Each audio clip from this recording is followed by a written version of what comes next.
Welcome to the VLenore Show. Here, we will discuss lifestyle, beauty, celebrity gossip, and current events in our own way, my way, V-style. So sit back, relax, and enjoy the show.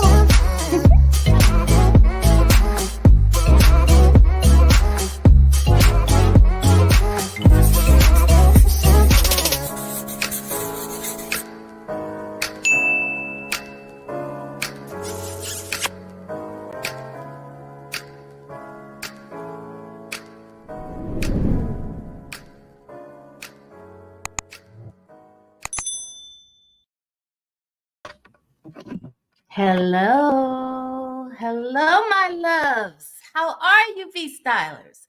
Hope everyone is doing well. I'm sorry that I kept you waiting. I'm sorry, but thank you for waiting.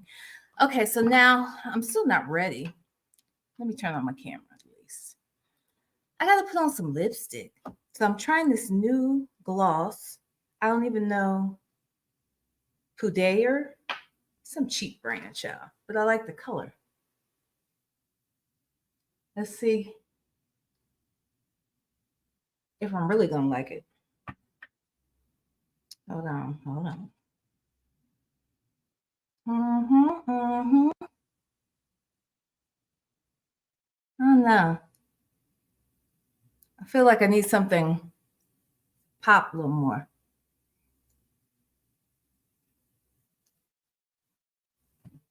That's pretty bland. I mean, I need some more eyeliner on or something. I'll pull it together during this live. I promise. I'll try to bring it together. Okay? Forgive me. How's everybody doing today? It's been busy and crazy for me. A little bit. Been on a roller coaster ride all day. Hi, the real VB. Hey, Chick-fil-A girl. Chick-fil-A gal. How you doing? Hey, Roz. Hey, Snoopalicious. Hey, Dafty. Okay. Hi, Miss HLS. Hi, Zenso. Texas Toy. Hey, Brooklyn. I love it. Brooklyn. Love it. Hey, Brooklyn. Okay. Continuously Evolving is here. Janice Linton is here. Toya So Dope is here. Hey, Sherry Anderson. Hey, Speakless. Yes. Okay, y'all. So look, I can't get to everybody. As a matter of fact, oh, wait a minute. What'd you say? The real VB. V, grab your burners and get in here. I'm going to grab one. I really am. Y'all, you would think, I'm almost addicted to them. And I only want burners. Everything else is too bland. Like it's I don't know. Burners has that potent, oh no. It just it burns my tongue a little bit. It makes my eyes water at first, but I don't know. I still want it. Okay. Anyway, so what did y'all decide? Let me go on over here and look on the community wall to see what you had said we should talk about tonight. Huh? What y'all had said? Let me go on over here to my own damn community wall that I haven't looked at. All right. So let's see the results. Let me go on over here. Ooh, don't hear myself, child. Okay. So I said, what should we discuss today? Planning to go live at 6. Don't judge me. All right. I tried. Give me a break. Oh, hold on. I'm here. Okay. Planning to go live at 6. Okay. And the options were, should we discuss the most recent Nesto call with the attorney? Or should we revisit that Sonya interview that I had with her and all the things we know now? I'll come back to that in a second. And then the last choice was both. Okay. Well, 24% said we should listen to the Nesto call. 10% said, let's just focus on the Sonya interview. And 66% said, let's do both. Now, I just put this up about an hour ago.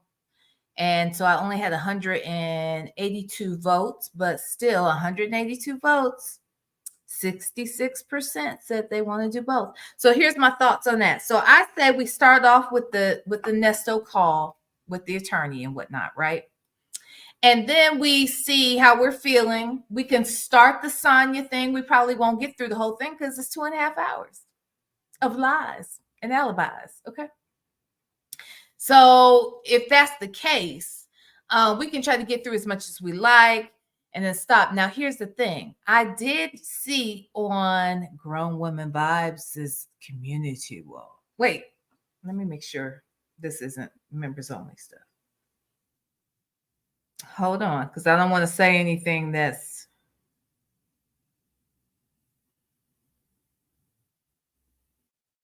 hold on. I don't want to say anything that she just said, mentioned to her. Okay, this is not members only content. Okay. All right. So Grown Woman Vibes put on her community wall. Shout out to Nyla. Hey girl. That she was on the phone earlier with a source that grew up with Sonya. Mm-hmm.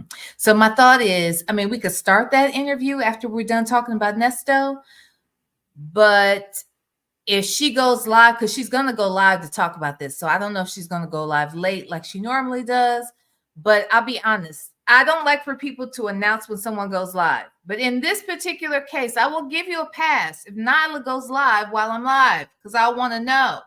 And that'll tell me where my stopping point needs to be, because a part of me wouldn't mind hearing what this person says that she's interviewing with.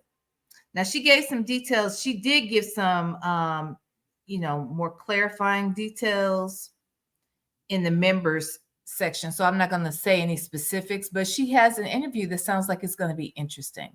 So if she were to go live while we're live, that's the only person y'all could tell me just went live. Okay.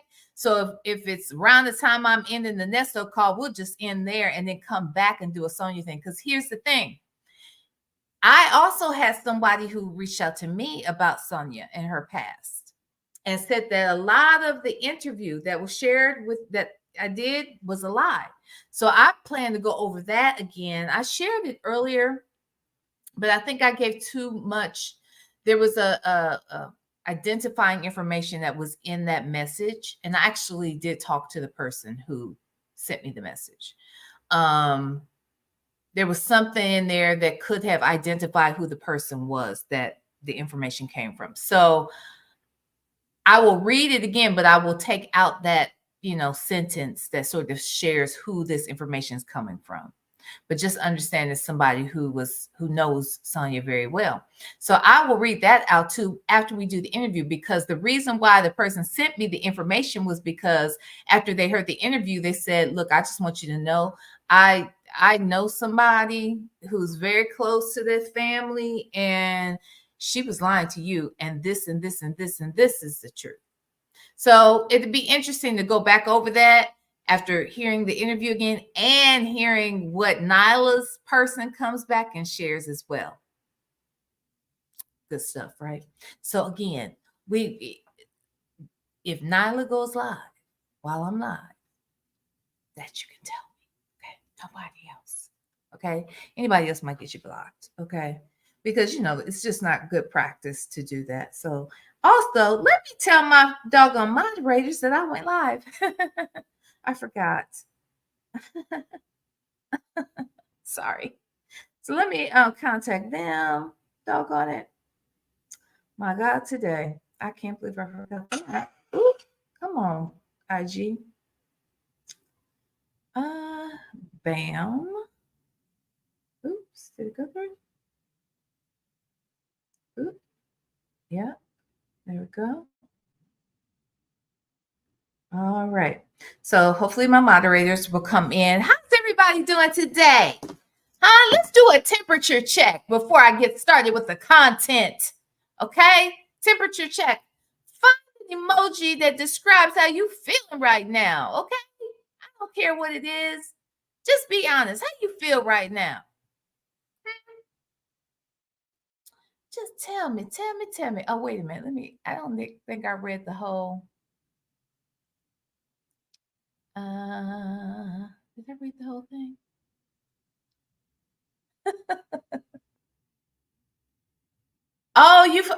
So she got some. So the real VB, you said you got some Vernors. Is that the first time you've had it? Honey, it's very strong. Now it's very, very strong. I cannot tell a lie about that. It's a strong drink. Okay. Woo. It gives that look, it almost burns the inside of your throat, your tongue, and everything. But I love it. I love it, man. Okay. Let me see these emojis. How y'all feeling? Okay. I see. Uh-oh, Snoopalicious. It's that bad. Here, let me get up here. Okay, Fia. Okay, Ali's thing looks kind of somewhat happy. Oh, JMM55. What's wrong? Rosie's just kind of here. All right, Lorraine dancing. Okay, Lorraine Heard just getting her jam on. Not the devil. Sonya so dope. What? Not the whole devil? Jeesh. Okay. Oh my goodness, Juniper Seeds. My Lord. What does that mean? The Juniper Seeds. That one, what does that one mean? Does that mean like unamused or something? I was trying to figure that one out. Yeah, okay, all right.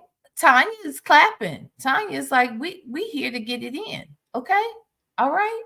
Ooh, it's a mixed bag of emotions up in this damn chat. Jeesh. Okay. Well, look, the only person allowed to be crazy on this platform is me. Okay. So y'all better get it together in the chat. I'm the only one have a breakdown up here. Okay. That's it. That's all. All right. So let's start with the first thing. Let me go on over here. Over here. Oh, wait a minute. Oops. Got to do something else. Baby, I was tripping. Hold on. There's something else very important I must do at this time. Let me see. Come on now. Come on, baby. Yeah, I think I need another lipstick, y'all. I might grab one while we listen to the first part of this Nesto stuff. I want something more of a pop. I think I need some more eyeliner on too. That's what I think. Okay. So back over here, YouTube. So we're going to start with the latest call. And it says, attorney questions Nesto and Sonia. Yeah, I want to talk about that one. Yeah, I'm here for it. Ooh. So let me get the station together, baby. Okay. You be patient. Just be patient. We're going to get there. Okay. Share the screen. Make it big. All right. Shout out to phone calls from prison who makes our life easier. Okay. So this call is titled Attorney Questions Nesto and Sonia's Relationship. Oh, let's get into this one, honey. Let's hear the ridiculousness that comes out of this. All right. Okay, here we go. This video contains one call between Nesto and Sonia made on January 11th, 2023. At this time, Nesto had not been charged with CP, so they're talking about him being released on bond the next day. Nesto will find out about the CP charges on that next day. They also talk about how his attorney has been asking questions concerning Nesto and Sonia's relationship. Take a listen.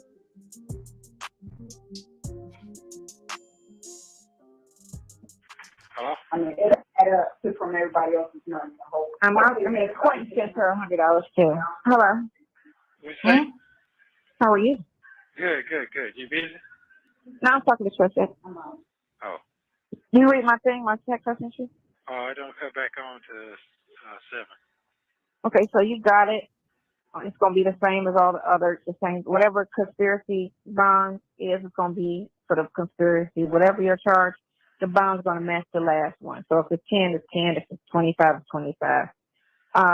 But he just got out like around 4:30. So he's gonna go draw up the order and have the judge sign the order in the morning. So you will be bonded out of Fulton County first thing in the morning. Henry County did not respond. So hopefully tomorrow, after he does that first thing, he can get Henry County, because right now they're gonna just push you there. He was saying, did you get an address for? Because you still gotta wear the anklet. Did you get an address for? Yeah. Okay. Yeah, I got one. Yeah. Okay. So that's cool. So here we are, January 11th. We right in the same week. We staying in this week. There's all kinds of tea popping on this week on the phones, it seems. So we're back at January 11th. And they're talking about him coming home tomorrow in the morning, huh? Are they saying tomorrow, or are they just saying after things get processed the very next morning or what have you? Is that what they're saying? Because I'm just confused, because tomorrow never comes. Tomorrow never, ever, ever, never comes.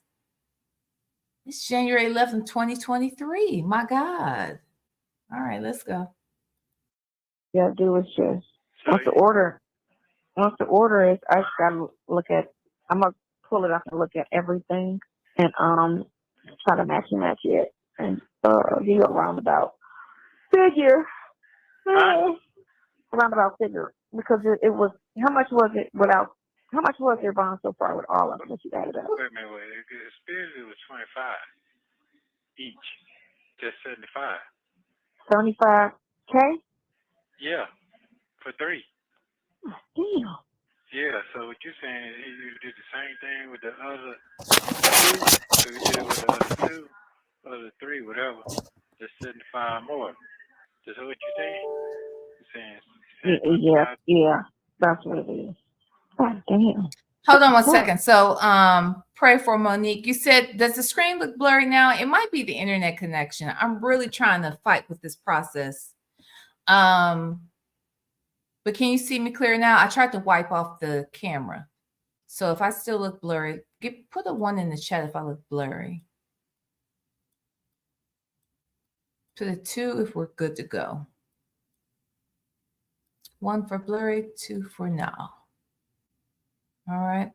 So 1. Okay. Oh, I'm blurry. Oh, Jesus. Okay. Hold on.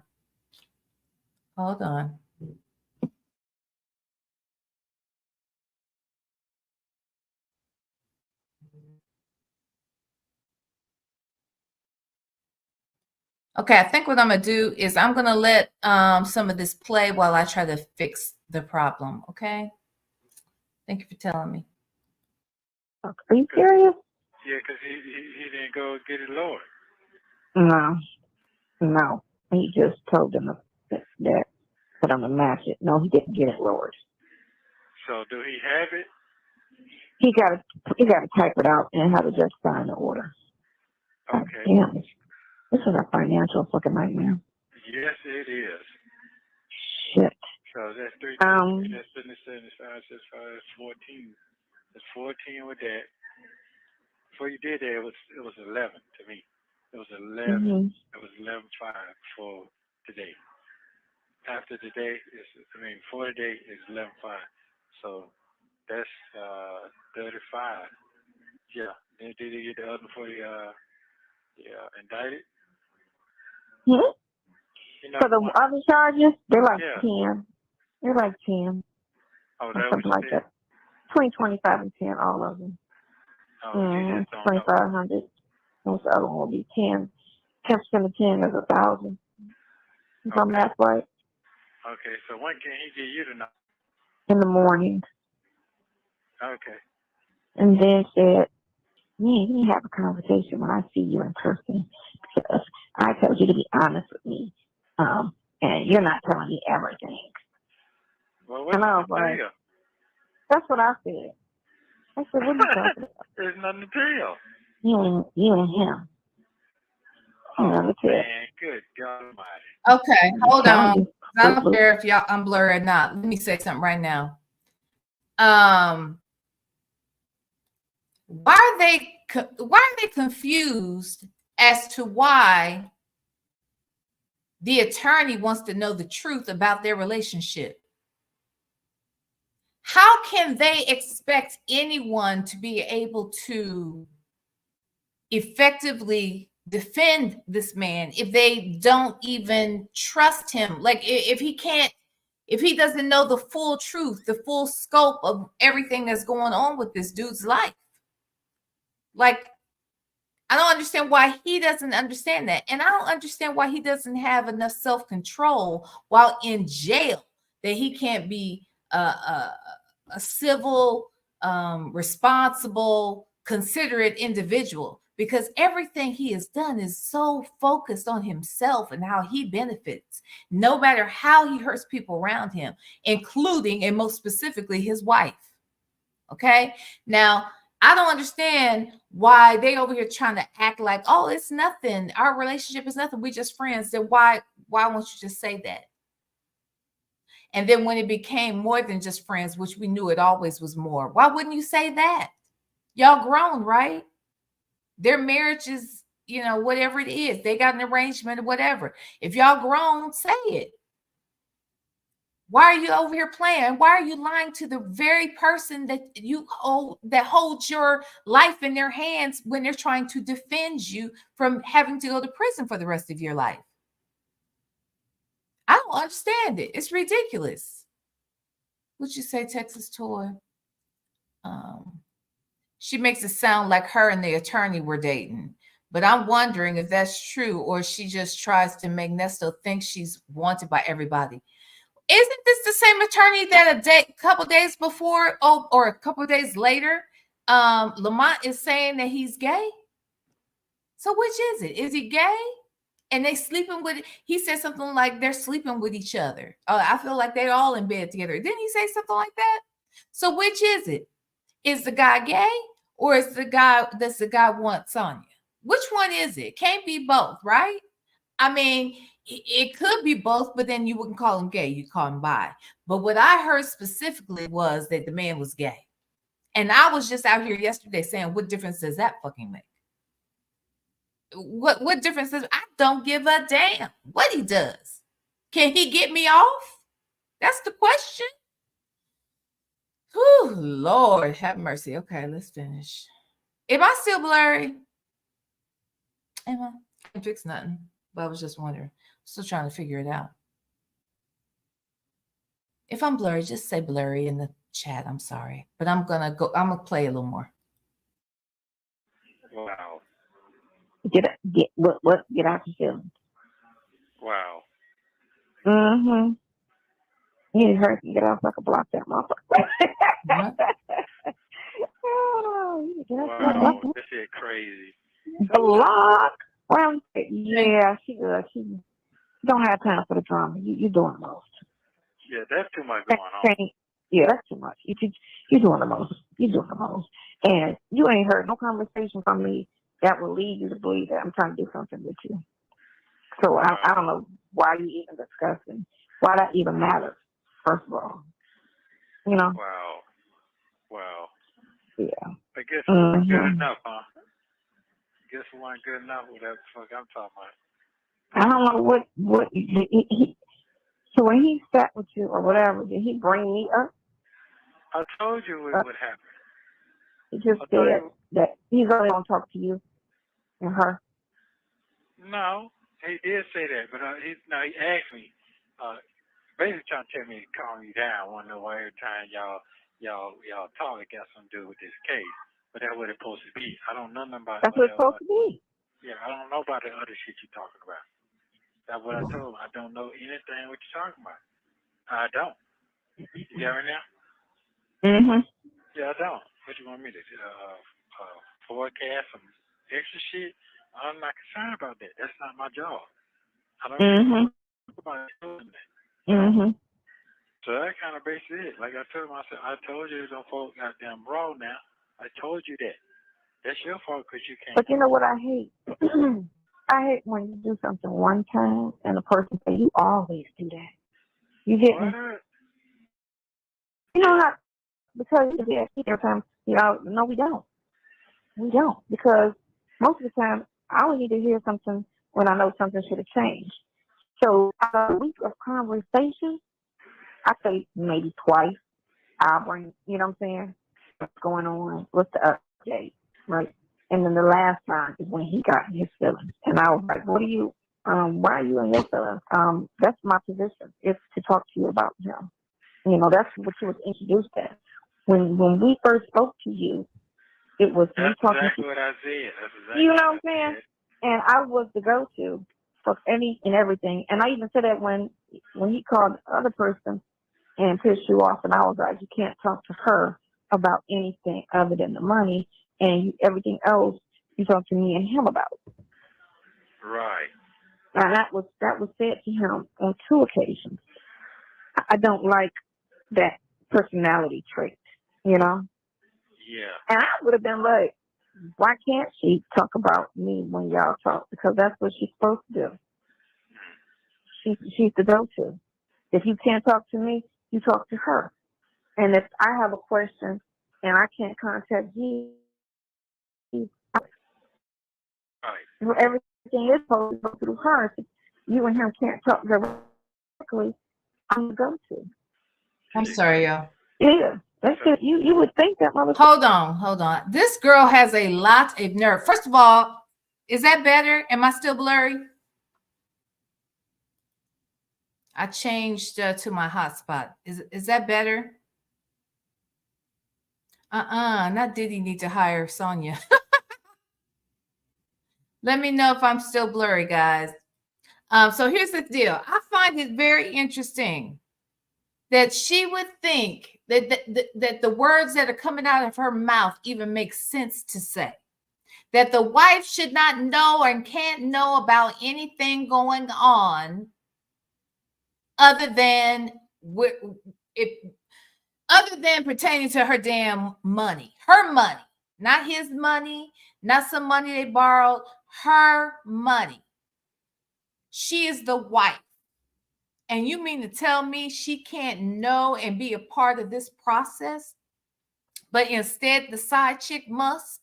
The side chick has so much more experience and poise and experience and connections. She's better. Super blurry. It's blurry. It's more blurry now. Y'all, I really think I know what the problem is, but I can't do much about it. Damn it. So should I go back to the other? Good God Almighty. Dear Lord. Hold on. Not go back. Let me see here. Hold on, y'all. Father God. Okay. Oh, it didn't switch. Hold on. Let me try it again. It did not switch, y'all. Let's try this again. For whatever reason, it didn't like my. Okay. Hold on, y'all. Hold on. I can't believe this heifer. The fact that she even thinks it makes sense to suggest that the wife can't talk to this man's attorney. And she's saying the words out of her own mouth. Talk to us about the other stuff. Us? What you got to do with it? What skin is off your back, regardless of what transpires here for this couple, for this man? How will this impact your life? Just crazy. Let me see if this works, y'all. Lord. It's trying. It's trying to connect, it seems. Can't connect. Damn it. It says it can't connect, y'all. So, wait, connect. Yeah, it's saying it can't connect. Damn it. All right. I'll figure something out, y'all. Going back to the network. I have to figure something out. Okay. I'm going to come back to y'all. There you are. No, you're not. There you go. Okay, I'm so sorry, y'all. It looks better. Anyway, back to this woman. Is very disgusting, if you ask me. But let's listen a little further. I'm sure she's going to discuss me further. I believe in her. But you got some. Goddamn. What the fuck is you acting like this for? No, I do what I say. Those are the telltale. This is one of the many reasons why I'm by my damn self. Little telltale signs like that let you know, like the dude next door. When I told you he came over, the little Airbnb dude, and he was talking about when he saw the picture and was like, "That's your man," and I was like, "That's my best friend." Your best friend. That's your man. I'm like, I'm telling you what it is. He's in the picture alone. I'm in the picture alone. We're not in the picture together. We're not hugged up. All you see is a picture of him with me. He's out of town. I keep him on my refrigerator because that's my best friend. No, that's your man. Sonya, it doesn't matter That what right you there. say, because we know you lie. And this boy didn't know you very well at all, but he knew what you were saying was a damn lie. The attorney, knowing how you deal with this man and all involved in his situation, knows that that is a lie. We know a liar when we see one, and you're a liar. The bottom line is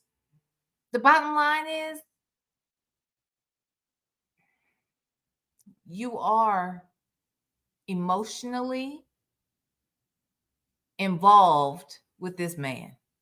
I'll just say that. You are emotionally trapped by this man.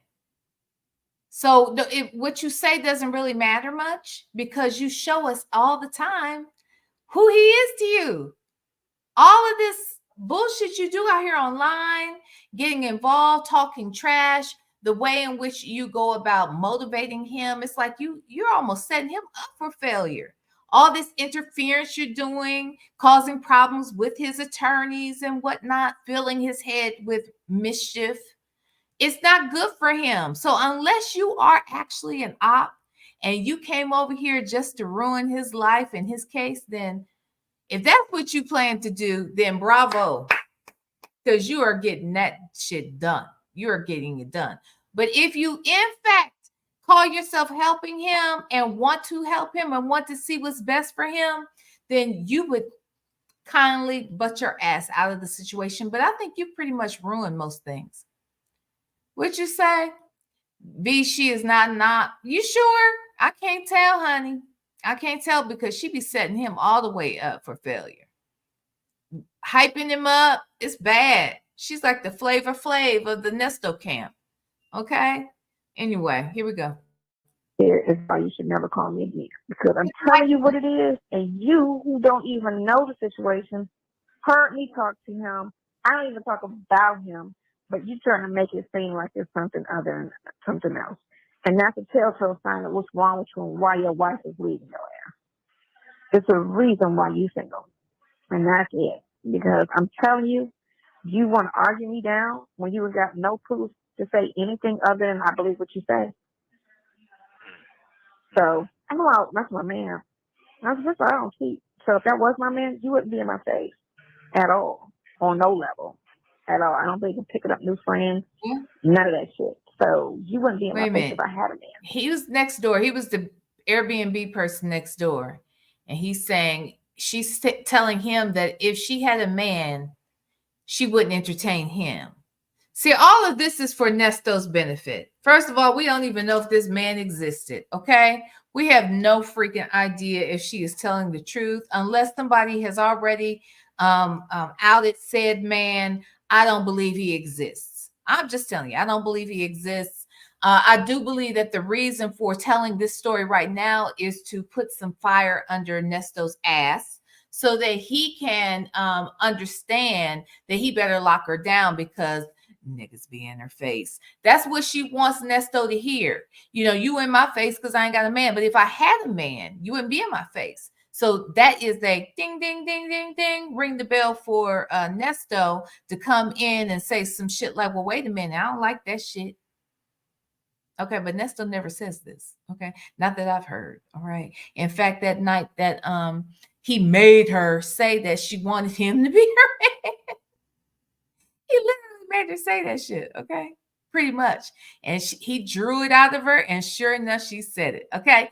So he knew it before she said it. So we don't care about your words so much, Sonya. It's your actions. That's your man. That's your man. It can't be your best friend because you don't know this nigga. Based on what you said, you've only seen him 5 times, ma'am. You've seen him 5 times. You had sex 1 time. You talked to him text message only while you were in the hospital 30 days when he was by your side, but he was by your side via text.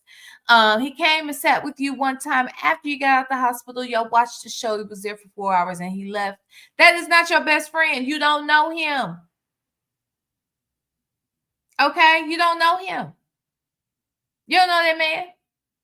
In fact, his own friends and family don't know him. Have you not been watching? Have you not? I keep trying to school you on this. I keep trying to tell you, but you won't listen. Let's listen. Because I'm not going to do what I would have a problem with. And I would have a problem with him if that was my man going out dating girls or seeing girls or meeting new girls. That would be a problem for me. So I'm not going to do what I would have a I problem see that with. little reverse So either psychology. you calling me a cheat or you calling me a liar.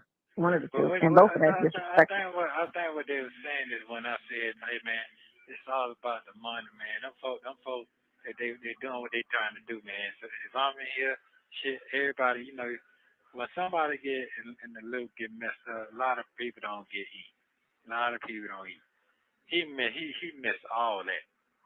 No, because he heard what he wanted to listen. They say shit and they hear what they want to hear. Yeah, that's he hear what he wanted to hear, because when he first had said something to me out of the way, he was like, what is you and his relationship? And I was like, why is that? I mean, I just want to know what your relationship is with him. He said, that's my best friend. We talk every day. I see him a lot. I said, but that's my best friend. Yeah, that's what that is. And I said, and I make sure my job, I said, is to make sure he's gonna be okay. That's my What's job. his wife's job? I think that's the job of his wife or his woman. I think that's the job of his kids or his brother. I think that's the job of his best friends in real life and not his virtual friend. How is that your job? How is that your responsibility, Sonya? You sound crazy. Please hit the like button. Told the truth. That's exactly what I said. I said, that's my job. But they missed their part. Whatever he can't get from his relatives or his household, I said, that's when I come in. And I'm going to make sure he's right. And that's my job, to make sure he's always right. I said, because when I was down and fucked up in the hospital, he talked to me every day to make sure I was okay and call and ask, how's your health? How are you doing? How you feeling? I said, and nobody other than my sister did that, you know. I said, so he down, I got his back. And that's just what it is. He can't kiss that? I think that's just some jealousy on that Hold shit up. too. Have you slept with, how many of y'all, put a 1 in the chat if you ever slept with your best friend? Not and it can't be your best friend that turned into your boyfriend. It can't be your best friend or that was your boyfriend or your husband right now who is your best friend. No. Who in here has literally been intimate with their best friend? That's opposite sex, that is. What you say, Jay? 55 women. Say, best friend my ass. Heifer said it's her job to make sure he's all right, not his wife, but her. Exactly. How's that her job? She has literally fucked up the job descriptions around here. Who put her in job? HR. Hello, HR. Excuse me. Who put this side hen in charge of the job descriptions for wives and families? Can someone, did anyone in this office, did anyone authorize that? No one? Well, where did she get? Well, then she can't just change the, right. Well, I knew it. Okay, all right, my bad. I just needed to find out because I didn't know. I knew she couldn't have. It's cool. It's cool. All right. I just talked to HR. I just talked to HR. HR says they did not authorize Sonya to change the job descriptions for wives and families. No one in this office did that. Nobody. Okay. So Sonya, ma'am, it is not your job. Ma'am, you have overstepped your boundaries, ma'am. This is above your pay grade. Literally, this is way above your pay grade. You are a side hen. Okay. You are a entry level, if that. Honestly, entry level people don't even come in the way you do. We don't really like it like that. But just for the sake of argument here, ma'am, you're down here on the toe pole. Is that what Nesto called it? Not the totem pole, but the toe pole. You are down here on the toe pole. See, it's even lower than you can even see. Let me see. It's lower. See how my mic is down here? This is the mic level. You're down here. Okay. But the wife on the toe pole is up here. The wife, no, you don't get any higher. The mother, the in-law, she's below. You see, wife is the highest you can get on the toe pole. Okay. So on the toe pole, we shouldn't be talking to you. Okay. You don't have any authorization. You have no power. You are here simply to do as you were told. You are do girl. You are a side hen. You are to perform tasks and jobs for this nigga. Okay. That's what you're supposed to do. All right. But those with buying power, true stakeholders in this whole thing. Okay. The woman who is the chief of staff, the chief of the board. Okay. The one who, usually the board will hire and fire, honey. It's one thing to be the CEO, but it's another thing to chair the board, baby. Because the person, when you chair the board, that's where the power is. All right. That's who really shakes shit up. Okay. They authorize what you can and you cannot do. Okay. So with that said, ma'am, you ain't on the board. You're not even in the executive level suite. The only time you can come up there is if the CEO gave you a job to do and you know what kind of jobs he'll be looking for you to do. I'm trying to be nice. Okay. There's only one job I can think of. B. Starts with a B. Okay. Anyway, with that said, ma'am, you have no rights. That is not a privilege of yours. I ask that you turn in your identification immediately. Immediately, because you're out of hand and out of line. And somebody ought to handle you. About what the other end is doing, you know what I'm saying, for you. And hit that like button, damn it. Thank you. You look at this end and it's like, damn, I can't get one to still, you know what I'm saying? And ain't nobody beefed out. And it's like, and yes, because they're very happily married. I said, he sure is. Very happy. Look, did you hear what the prominent woman said? That's a prominent woman. You is a prominent, I'm a prominent woman. Okay? Sonya is no prominent woman. Okay? They don't even know what prominent woman is out here doing, what we representing. You hear me? These people are a mess. She's Nesto's bottom. Well, isn't the bottom bitch, isn't that an honor amongst the pimp and his hoes? The bottom is the most important. They the want to bring in the most money. They kind of talk shit and kind of run the other hoes. Ain't that how it go? I mean, I saw Pimps Up, Hoes Down. I saw both parts when they came back and they did it again. Okay. And from what I could tell, the bottom bitch. Oh, and I saw Hustle and Flow. Okay. So between Pimps Up, Hoes Down, and Hustle and Flow, this is where my education comes from. And from what I can tell, a bottom is the person who brings in the most money. They kind of lead the other chickies, and they are number one to oh boy. Okay, so you all think that that's what she is, a bottom B? She might be. Now that might be true. But you know, them bottom Bs, they don't even get to be up in the suite, the executive suite, unless they there to do a job. I'm just saying, let's go back to listening.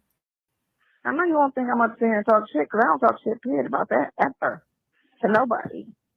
To him, to the streets, to my sisters. I talk positive. I have no ill feeling about that situation at all. Because that's the situation I met him in. And I like them little, you know, ratchets and shit. Oh, shit, yeah. No, that's not me, no. If that's happiness for him, then that's where he needs to be. That's happiness. Wow. So, but I'm only going to co-sign off the bullshit, because if it ain't his business to know what really is what it is, you know? It ain't none of your business. No, So, no. Honestly, it is. Neither. Actually, everything is that attorney's business. That is the difference. Sonya, this is none of your business, but it is definitely his business. He needs to understand the dynamics of what he is dealing with. Why on earth would he not be talking to the wife, but he got to talk to you, and you claim to be a best friend? None of that shit makes sense. You're just full of shit. You don't even understand how foolish you sound when you say it. It's ridiculous. Hi, Teddy's mom. Welcome to becoming a new member of Club V. Yay! Welcome. We welcome you with open arms. Okay. Thank you for coming. Members Monday is on Monday. Okay, just so we're clear. Members Monday is on Monday. Yay, members. Come on. All right. Okay. Now back to this heifer. I just don't understand where she gets off. It's ridiculous. But let's listen some more. He heard me get out, and then he ain't got to talk to me about shit. Even though he said after today he wasn't going to. So let's see that, because when he stops, then I'm going to let him know. We have nothing else to talk about. What? That was our whole conversation that was based on the fact that, you know, you're a cool person. I have problem talking to anybody as a friend. That's just what it is. But I know the statement he made today was full of shit. Hold on. Because Dimples Wimples, you ain't lying. Thank you, Dimples Wimples. Talking about it's so ironic that the wife doesn't know nothing about the best friend. That doesn't even make sense. You're not a damn best friend. Why would you have to keep your relationship quiet, separate, private from the wife? Where'd you come from? And when did you become your best friend? Before or after you gave him some? I'm trying to understand how this best friend thing works with y'all over there. Shabbai. I don't care if you got 50 cases, you know what I'm saying, pending or going through or whatever. It has no bearing on me, because I ain't got nothing to do with nothing, you know? So me talking to him, the way he tried to say it sounded stupid, you know? Well, I can't talk to you anymore because, you know, I said, because of what? I'm not a co-defendant. So it's not conflict of interest. You're not representing me against him. You're not representing me, period. When did you say that, So today? Yeah. What? Because he got his feelings. Listen, because he got his feelings last night, the night before, when I said, like, you know, I had spoke about you earlier that day, and he just kept talking and ignoring me. I was like, oh, this is some person. Now I'm catching him. I'm not saying nothing. Well, I'll let you talk, whatever. That's great. I'm just asked that, you know. And so later that evening, so I was like, so what's going on with his cases? What is an update? Why are you asking me about? I said, excuse me? Why am I asking you? That's why we talk. Wait. Yeah, why are you asking him so many damn questions about somebody else's fucking business? That's the part we don't understand, Sonya. But you're right. I see Nat Fort Plum put she's lying. She probably is lying. She's probably over-exaggerating. She's probably omitting facts that this man said to her. Bottom line is the outrage is ridiculous. She has no right to be outraged about anything. She is asking about somebody else's damn business. And then forbidding people who should know the shit not to know the shit, such as the wife who's paying for the shit. It doesn't make any sense. We talk because I'm supposed to, you know, that's why we talk. What? Right. Well, let me call you back. Here's a regroup. I don't want to talk to your ass. And then he called back like, I mean, what? It's my fault. It's my fault.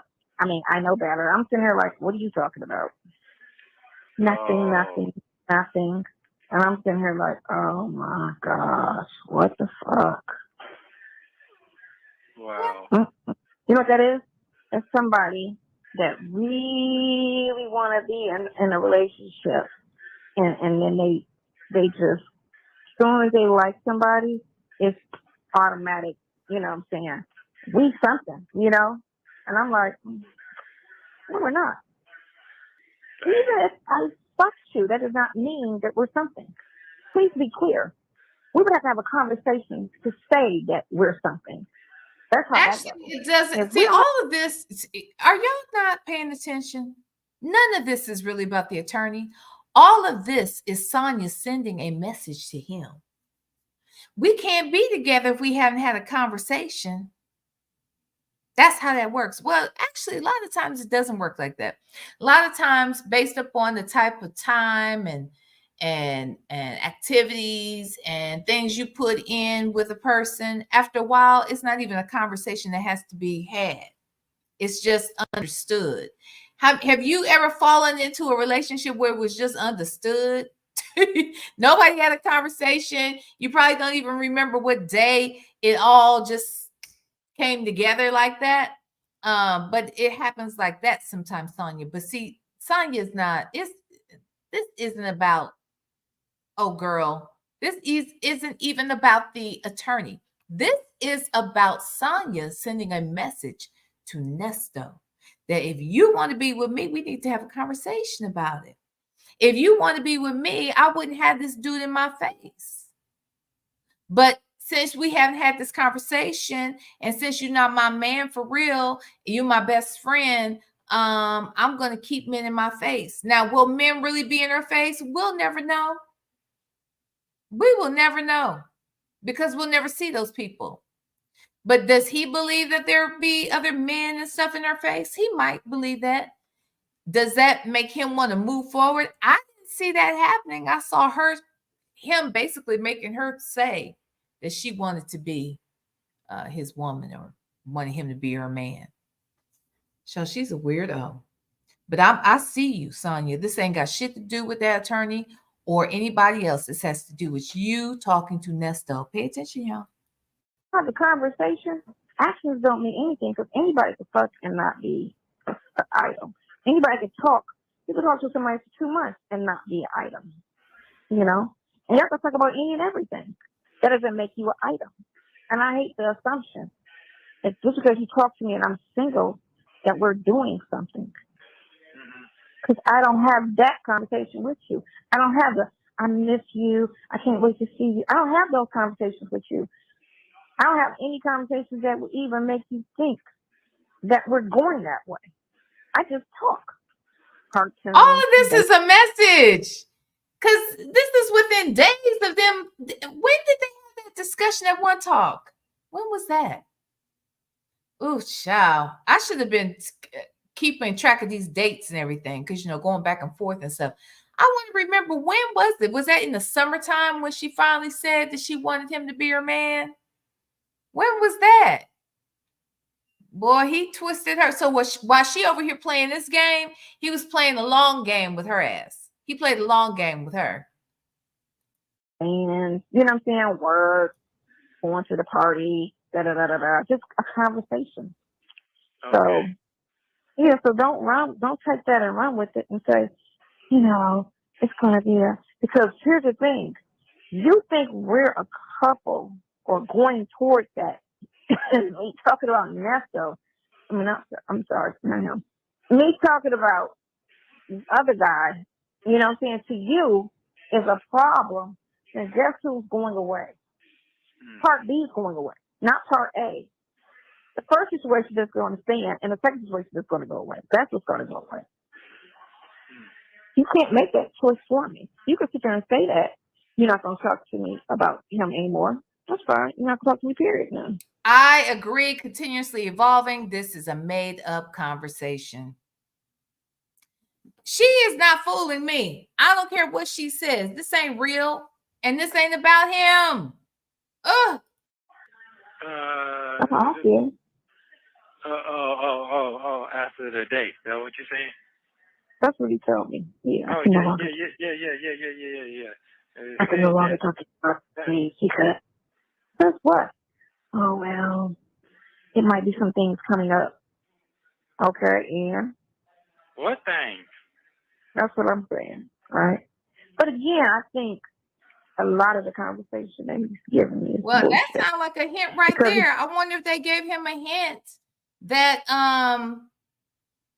that those CP charges were coming, because this was right before the CP charges came and hit him on the back of his head for the first time. So that he was in the mix. See, she's fucking up his own defense. She's inserting herself in places she does not belong, and he's allowing it. And you know what? He gets everything coming to him, child. Gets it. still didn't make sense that he said that it would be. I mean, have you? No. So Wow. have you any demos? I said no. Me and him don't do anything What? Wow. illegal. Period. At all. We don't talk about it. We reminisce on illegal shit from 25 years ago. That's nothing wrong with that. Anybody can reminisce on the record. It is what it is. 90s. So when she says we reminisce, well, never mind. Let me stop, because I'm like, never mind. For shit we did in our 20s. I said, yeah, we talk about that. I said, but we don't have illegal conversations and we don't do illegal things. So what are you even talking about? Wow. What was this? Just, you know, a few minutes that ago? was today. That was today. He asked me that before, you know, because he was trying to figure out what the relationship is. Oh. He's just trying to figure out, you know. And so instead of just saying it, he tried to ask little questions, try to figure things out. Because he don't want to hear that's none of your business. That's what he don't want to hear, right? It's none of your business. But I'm like, ain't nothing to lie about, ain't nothing to hide, ain't nothing to hide. So, no. I said, we don't talk and we don't do anything illegal. So what is your point? Well, I just need to make sure that we don't. We don't do anything or talk about anything illegal. Okay, y'all don't talk about anything illegal, but there's something wrong with the dynamics of this relationship. You are forbidding me to speak to the woman who is paying me, the woman who is married to my client. And you are over here instructing shit as if. Wow. So, you know, Jesus, I don't care. You get out. I got it. That's So all. basically, okay. So this weekend gonna be promising. That's what it sounds like. That's what it sounds like. Well, okay. So this weekend is. I mean, tomorrow you're out of there. It's just how fast he can get you out of the other situation. Right. I got you. Henry. So. But it didn't get no number though. There's no number what it is. No number for that. I'm talking about for this. At all. Oh no. I mean, it's whatever it is. Whatever it is for the other charges, it's gonna run for all of them. For every conspiracy, it's gonna have the same amount. And then the other charges, those will be the other amounts. Which it should have just 2,500 across the board, or 10 across the board. 10 is what he should have just said. That's what they told me though. That's what they told me. Oh, that's what he told you? Yeah, that's what he said. Nah, it ain't that. It ain't. No, he said no. He said whatever that charge is, it's going to equal that. So for whatever the charges are, you get that for that. But you not all your.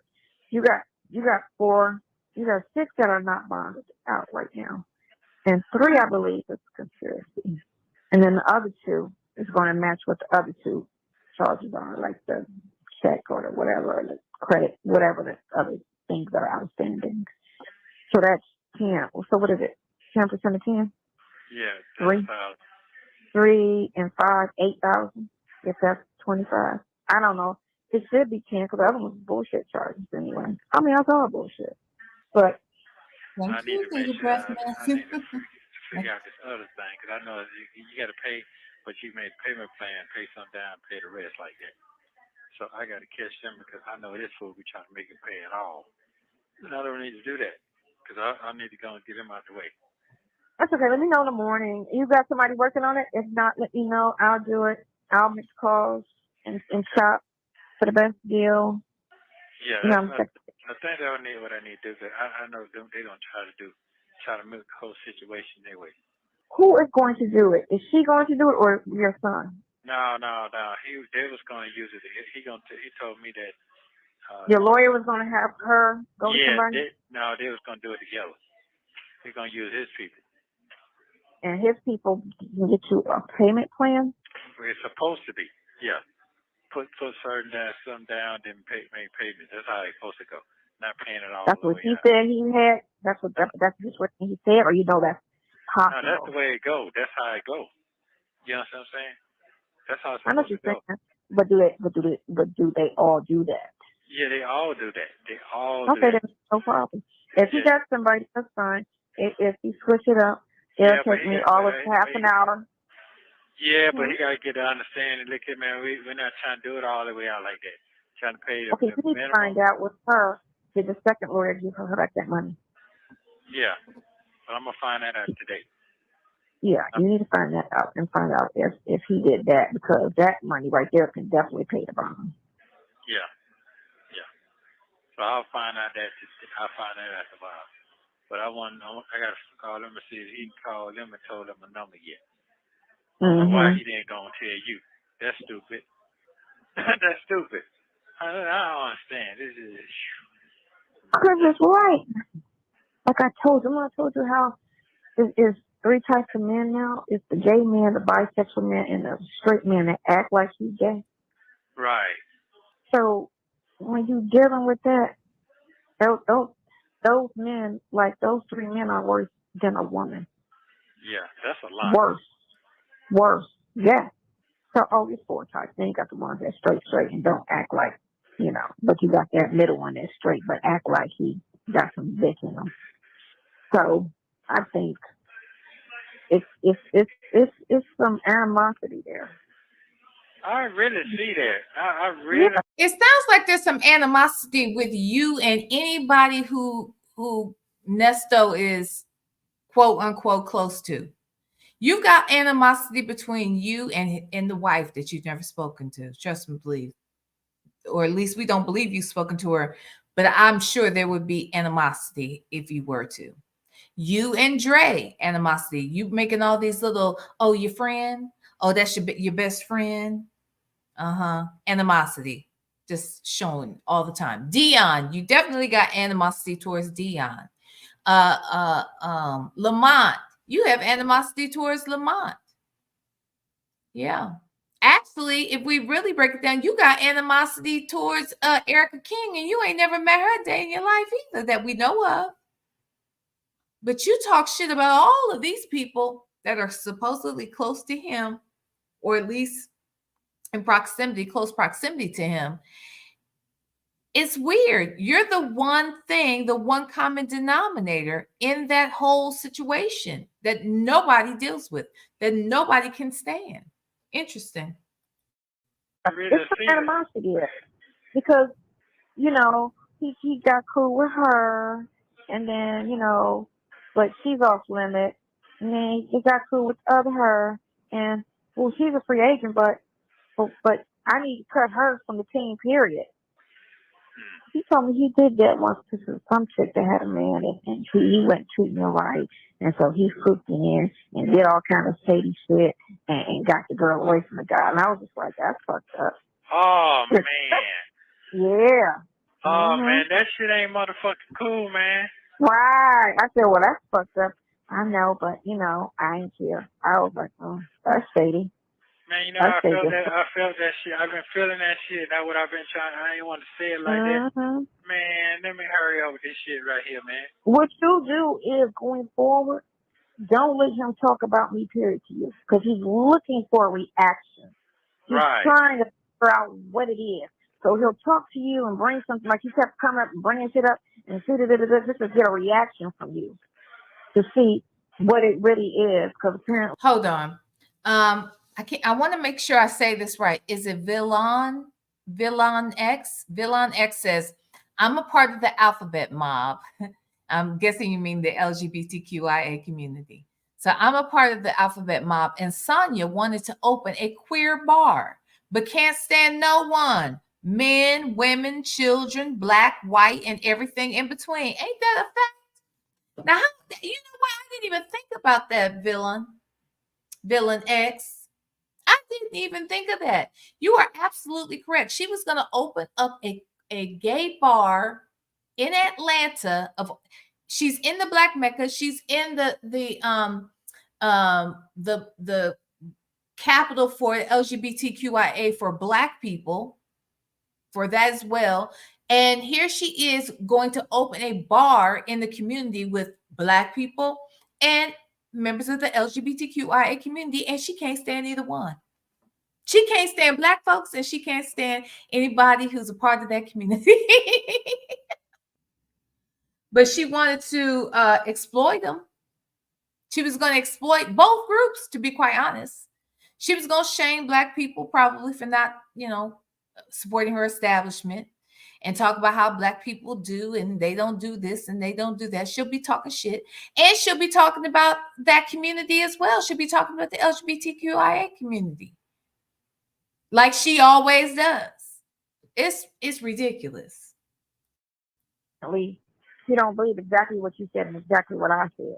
It's got to be something. It's got to be something more, because he too this and he too. You know what I'm saying? So it's got to be. It can't just be what they saying it is. But they don't fucking know me. Don't fucking know you. It ain't none of his business. That's just the thing. Right. Your job is to fight the case. What me and him do is none of your fucking business. Whether it's what you think it is or whether you think it's not, that's none of your business. Regardless, So you can have a harem of women. Don't disrespect whatever. Stay in your lane and just defend the situation, because that's all you're here for, is to defend the situation. Wow. Don't sit here and cross-contaminate and do all kind of stupid shit, But once you get your bomb, I'm going to get ghosts. Right. I'm going to just get ghosts. And it's going to be like, well, I haven't. Yeah, well, I don't know. And then you still going to just be like, well, I don't know. I ain't heard from her either. Yeah. I get it. That's how you do that. I ain't heard from her either. Really? Yep. I ain't heard from her either. That's not like her. Sure isn't. Well, anyway, you know what I'm saying? Change the fucking subject. Because he needs to be completely, focused on what he needs to be focused on and leave the rest alone. Because he's getting a little too personal. Too personal. But again, that's the female. I'm trying to get cool. Just 5K. Yeah, I'm going to have to help them with their finances and get them and help them. I'm just looking like, did they ask you for all of that? Exactly. Did they ask you for that? Quit trying to hurt yourself in somebody's life. Did they ask you for that? No. So just do what they ask you, which is to defend the situation and be gone. And if they need you in the future, then that's what it is. But don't just keep trying to insert in the situation. Wow. I'm sorry. Wow.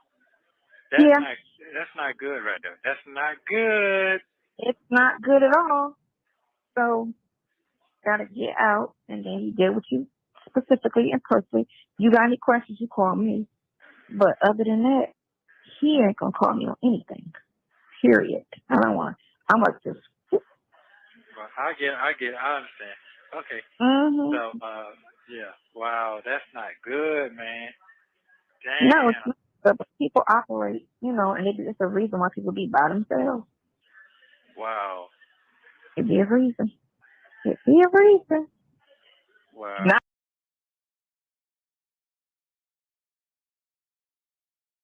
Oops, I'm sorry. Yes, Sonya, it's a big reason why you are by yourself for sure. Have I been on mute the whole time? I hope the last time I spoke, y'all heard me.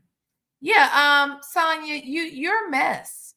You are a whole ass mess. You are alone, ma'am, because nobody can deal with you. Are you this difficult in every aspect of your life, or just when you're meddling in other people's business? Is the real question.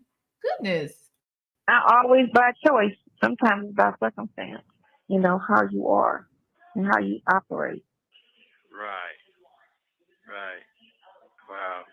Yeah. Well, okay. So maybe what you're saying is their job is done. Wait a minute. They got to get it. You got to get some kind of You got to get some kind of shit for that from the people, right? Hmm? Don't you got to get some kind of form? Got to be faxed to you or something, email or something. What are you talking about? The bond? For Very them, dangerous. for them to agree to the So shit. once the order, the judge assigns the order, it goes to the clerk. The clerk and puts it in the system. The jail is connected to the system. Oh, you need a breath mint. Welcome to Club V. Welcome, new member. Thank you. You need a breath mint is in the house. We like your name, honey. Spread that name around. Everybody take a note, okay? Thank you. You need a breath mint. And then they go and they pull you. Because now you so they got the order, but what did he Just tripping with Melissa. From the She's trying to ruffle his feathers. She wants to make him jealous. She wants him to give a damn about somebody trying to talk to her, or the fact that she whether they were trying to or not. That's what she's trying to a mess. Who he talked to today? How does that work? They already confirmed it and met and agreed and everything. So now it's just a matter of the judge signing it. You have 1 minute remaining. Takes out in the order, and the judge signs off on the order because prosecution and him came to an agreement. And this is what it is. And you just get bonded. That's how it is. It's not that complicated. The complication was him fighting you on the bond, and then your previous person not saying shit. And then the judge is sitting there like, okay, well, you ain't got no argument, so okay, no bond. Okay, so what about the other thing? I guess what I'm saying about the he said that they fixed the part I stay in Fulton. Right. So you're still getting the ankle, and you can stay in Fulton. So that whole getting out of Fulton is not a problem. But you do have to stay away from the daughter. Yeah, I don't care about that. I got it. Okay. Right. Yeah. You got to stay away from the daughter. Okay, I got it. Okay, cool. And stay away from her daughter because you only want her. Thank you for using Global Tel Link. Thank you for watching. Yeah, Please thank like, you. subscribe, and Phone calls from prison. Please support her channel, honey, because she be having the tea. She finds the tea no sooner that we bring up a subject out here, honey. She done found a call that matches up. Baby, you know what? Here's the other thing. People have asked, well, why are those calls out of order? Well, sometimes I don't know what the initial strategy was. She was probably just trying to find things that we would find the most relevant to listen to, or the juiciest or what have you. But sometimes things aren't juicy until they're juicy. You know what I mean? So like, for instance, like the more you find out about Sonya, then, they may recall a phone call where Sonya said something just the opposite. And then that call can now be released because it makes sense to release it.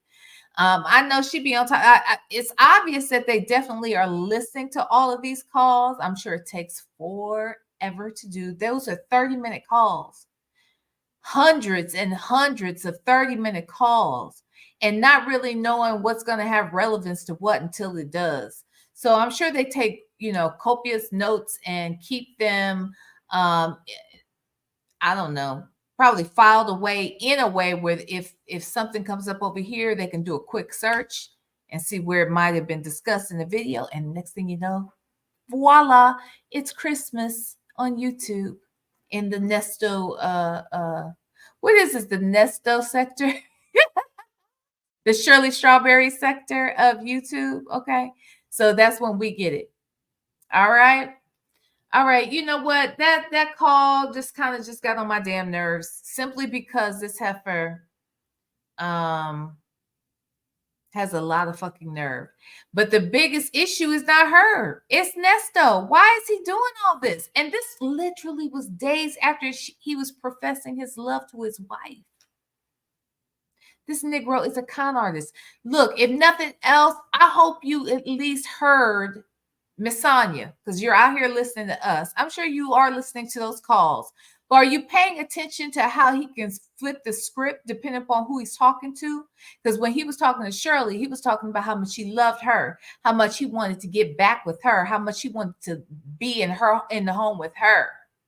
Then he talks about dreaming about humping on her. Okay, humping of all words. Anywho, doing it, as he put it. How old are we?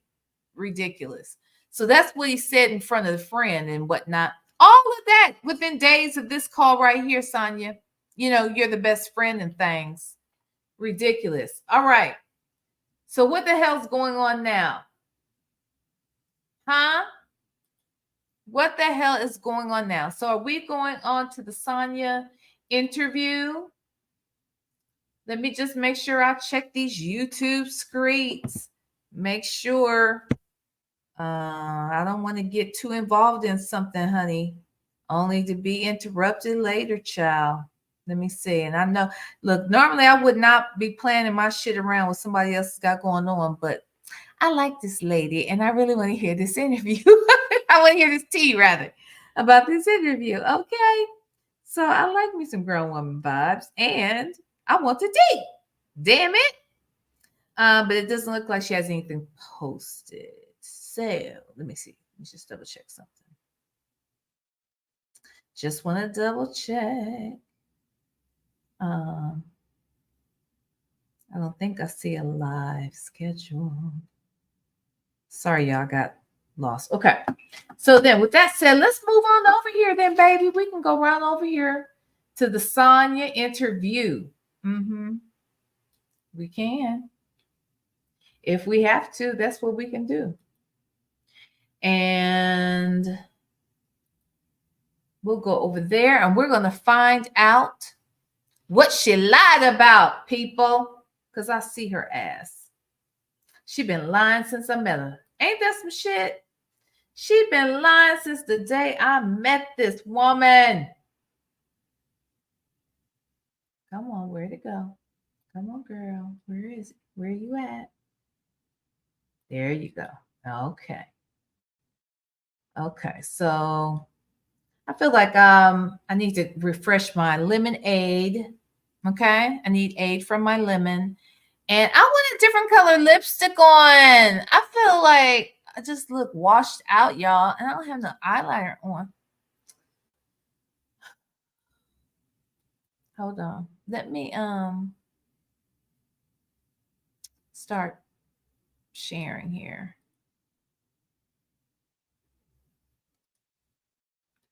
I was kind. I tried to be very kind in this here interview. Actually, you know what? I'm gonna pop this down so we can watch the chat, because when I tell you this mother sucking chat was vicious. Now, y'all haven't been like this since. I ain't interviewed nobody for y'all to act like this since. And at the time, y'all, some of you didn't even know who the hell I was, and I got it. I get it. Okay. But this was treacherous. This was treacherous. And we'll pay attention. Now, mind you, this thing is long. We will probably skip through it. Okay, we'll hit the high points. We might even speed it up at times. But baby, we're gonna talk about this bullshit. Okay, we are definitely going to talk about the lies this heifer done told. Okay, that she opened her mouth up. I was trying to be kind. I wanted to give her a level playing field, but she was not being honest with me. It's not cool. It's not cool at all. Okay, so let's play. Actually, I'm gonna turn the sound off because, yeah, we need to fast forward past the intros and whatnot. I'm even gonna fast forward past my own intro of myself. Wait till she comes right up. Okay. Okay, so we'll start from like right here. We're gonna get started. Let me introduce to all of you. Hey, a snack in the meal. How you doing? Let me introduce to you. Oh, well, you know what? Your name on here, Sonya. You tell me how I'm supposed to introduce you. This one, okay. So Sonya Durham. All right. Hi. So we're clear, because I mean I knew her name was Sonya Durham Waller in some ways. But her channel name was Miss Waller. So when she's in the back, she changes her name to Miss Durham. So I'm like, wait, are you here? What's going on here? So that's why I said all that. Sonya. Hi. How are you? Your volume is down kind of low. Let's see. It's low. Now it's good. Now you're good. Oh, yeah. I was talking soft. Oh, okay. Hold on 1 second. Okay. I'll pass it. Okay, let's go. And it ended up being a month and a couple Oh, days. hold on. Wait. Yeah, it is. I moved here I was here for a year. Then I moved back to Miami to open up a business. Okay. And then I moved back here because my lease was up and I was going to go somewhere else. But because his case was doing what it was doing and I kept traveling back and forth from Florida here, I came here to kind of help with his case. So let me understand this. And it didn't dawn on me at the time. And honestly, it's the first time I even thought about it. So she's saying that she went to Florida. She was living in Atlanta at one point when she met him, but she moved back to Florida to start a business. But then she came here to help with his case. Now, what business did the business start and shut down all within a matter of months? Like, what kind of business is that? And if she started a business, is she getting income from that business? Is that where she gets her money from? And why isn't she in the same state with her business? And how come we never hear her going back to check on that business? What kind of business was that? And who was she consulting? I'm just asking. Okay, so let me understand this. So when you met him, you were living in Atlanta. And so you guys only met, how many times did you guys meet before he was actually arrested? In person? Period. Somewhere around 5 times in person. 5 times in person. In a year and a half span. After I met him, I was hospitalized 2 months after I met him. Okay. So how many times before you were hospitalized did you get to meet him or see him? Twice.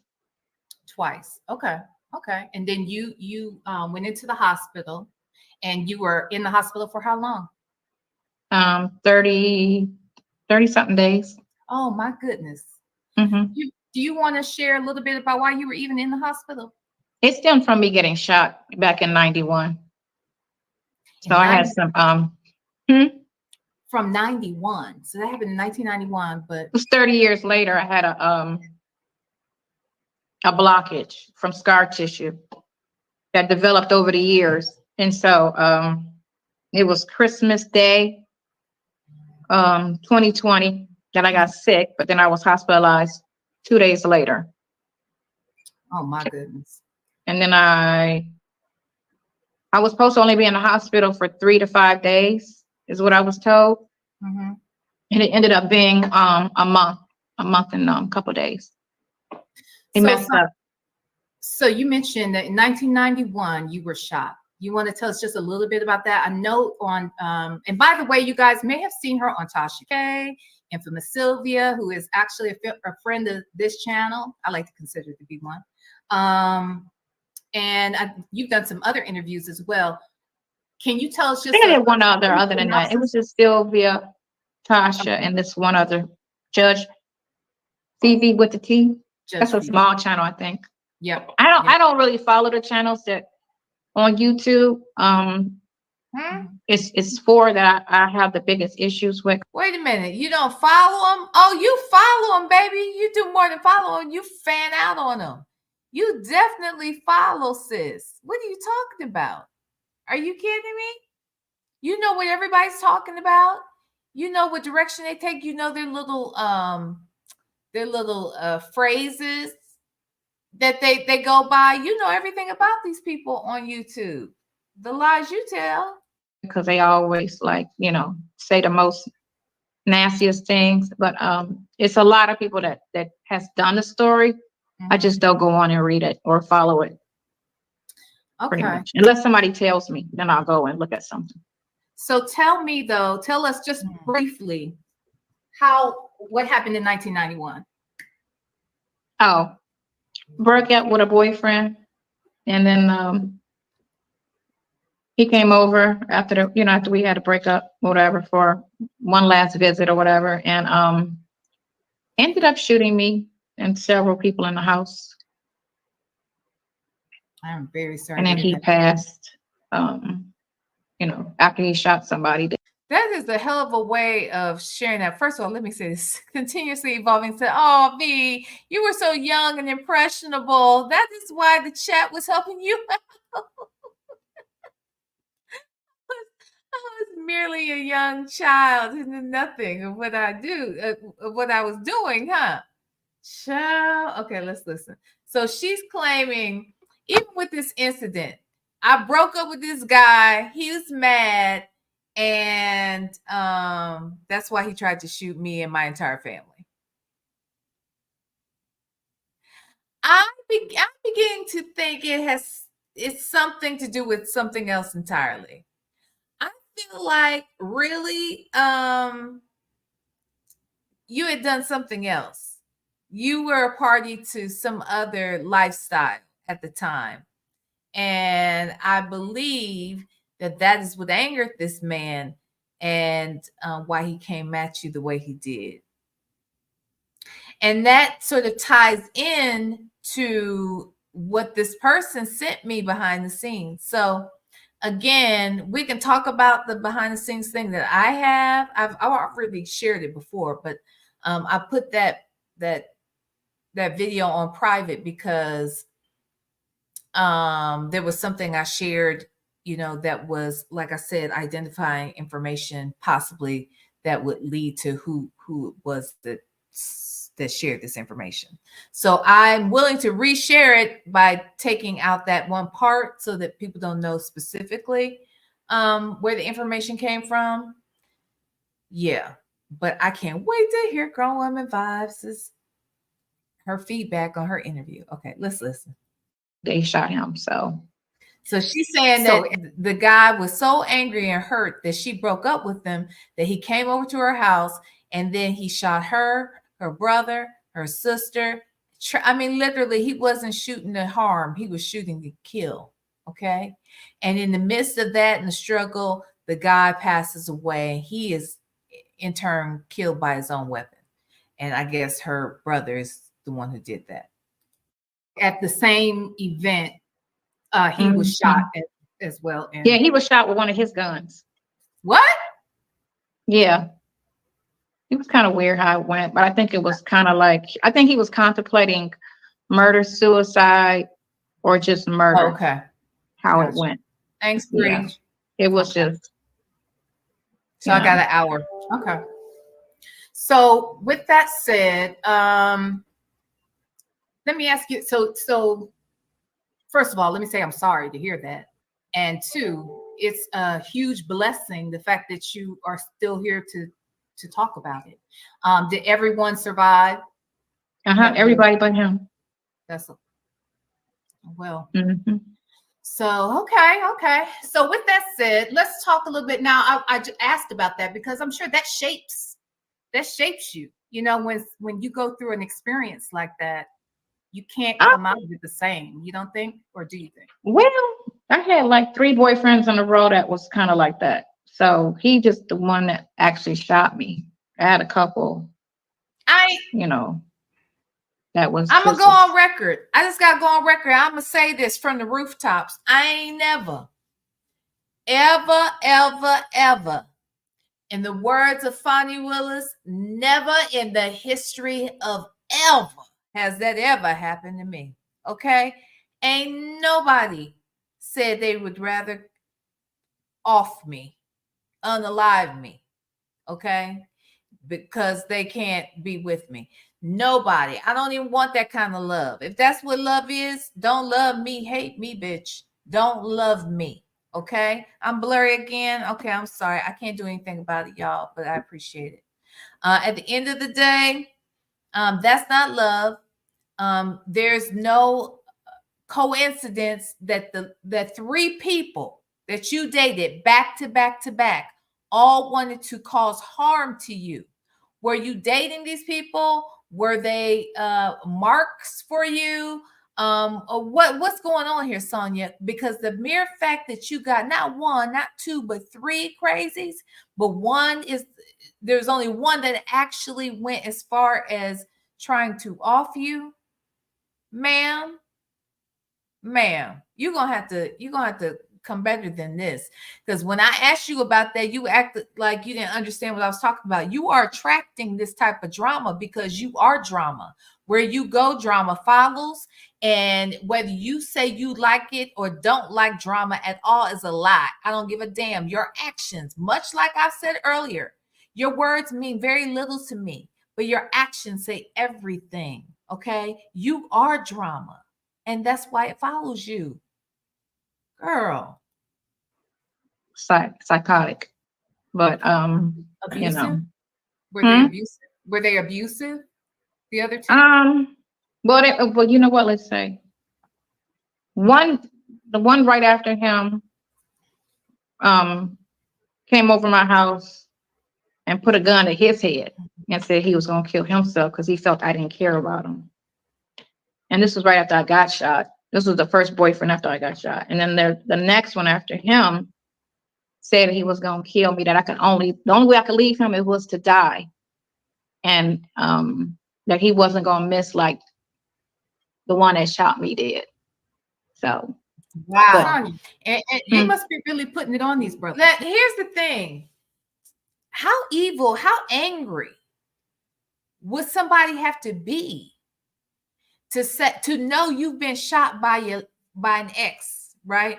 They know that has to be traumatizing. We know that you probably suffer from, flashbacks of that situation, the pain, the disorder, whatever it is that you got going on as a result of that situation. And then you welcome somebody in your life. You obviously share that this is what has transpired. Maybe it wasn't voluntary. Maybe you just had to share it because of, if you're going to be intimate, I'm sure that there are scars. I'm sure, I don't know what your situation is. But how evil would you have to be to know this about this person you love, but be so angry to say, if you keep this up, I'm going to do the same thing, but I'm not going to miss. Like calling on your old trauma to re-traumatize you and to use it against you. What are you doing to these people, Sonya? Why are they this angry? It's not just about dating and love. No, ma'am, because this ain't love. We talking about not this. What the hell is going on with you? What the hell? I'm a nice girl. I'm a nice girl. You're a nice girl. That's what it is. Oh, no. Why are you attracting this same I'm a nice dude? girl. Well, I was kind of trying to, so I was young when all of this happened, and you in your 20s. This all happened in my 20s. And you kind of don't try to pinpoint stuff because you're still kind of like I was kind of like a young, just out here type of in the streets kind of thing. No, I'm going to say kid, but I was still grown. I was in my 20s. But you kind of like how I do my children. I said I'm not cutting them loose till they get in their 30s, because when you're in your 20s, you still aren't really a smart adult that you still need a lot of guidance. And so I didn't get any guidance in my 20s by any of my parents. So I kind of didn't put too much on the type of guy, the patterns and all of that in the moment until I got a little older. And then I kind of looked at what they all had in common. And what did they all have in common? So you see my face? It was just a type that because they all were different. But hold on, let me let you see my face, okay? I need y'all to see my face. Because I was legit like, sis, you don't understand? You don't understand? Hold on, let me go back a second. What do they all have in common, baby? So I kind of didn't put too much on the type of guy, the patterns and all of that in the moment until I got a little older. And then I kind of looked at what they all had in common. And what did they all have in common? So what did they all have in common? Look at that face. I mean what I'm saying here. You heard me? What do they all have in common, ma'am? What? You are what they have in common. You are the common denominator. Okay? They had you in common, ma'am. You're attracting them. You're broken. You have mommy issues and daddy issues. You got issues, and you're not in touch with your emotions. You won't even acknowledge that you have them. But you're very emotional, and you do function off of emotions. You do. And I think it's very pathetic because you only seem to value your own emotions. And that's the problem. But let's continue. Just the type that because they all were different, but they all had one thing in common. So what's the one thing they had in common? What's the one they thing? had very bad relationships with their mother. Okay. Let me ask you a question, because that brings up one of my questions. Did you have, or do you have, a close relationship with your parents?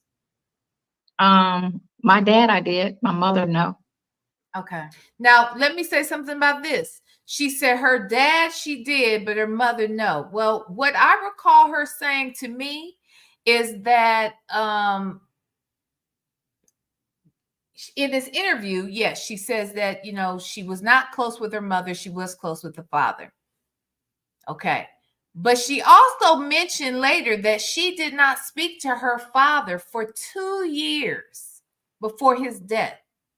And that when he passed away and she came to the funeral, she did not cry and has not cried about her father's death because she didn't talk to him for 2 years prior and she didn't want to be fake.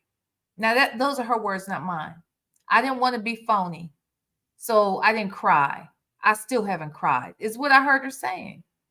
She said that in a recent phone call, video call with Ernesto. So I just mentioned that to say this is what we're dealing with. This woman is cold freaking blooded, and she's not completely, well, y'all already know she's a liar. I was just about to say she's not completely honest, but she's definitely a liar. So I think that's why I believe she has both mommy issues and daddy issues, because she wasn't close to neither one of them, really. So sometimes, you know, we are attracting who and what we are, or the lessons we need to learn sometimes. And maybe that's because you need to heal maybe that piece of you. Maybe that's why you were attracting guys who had that void with themselves.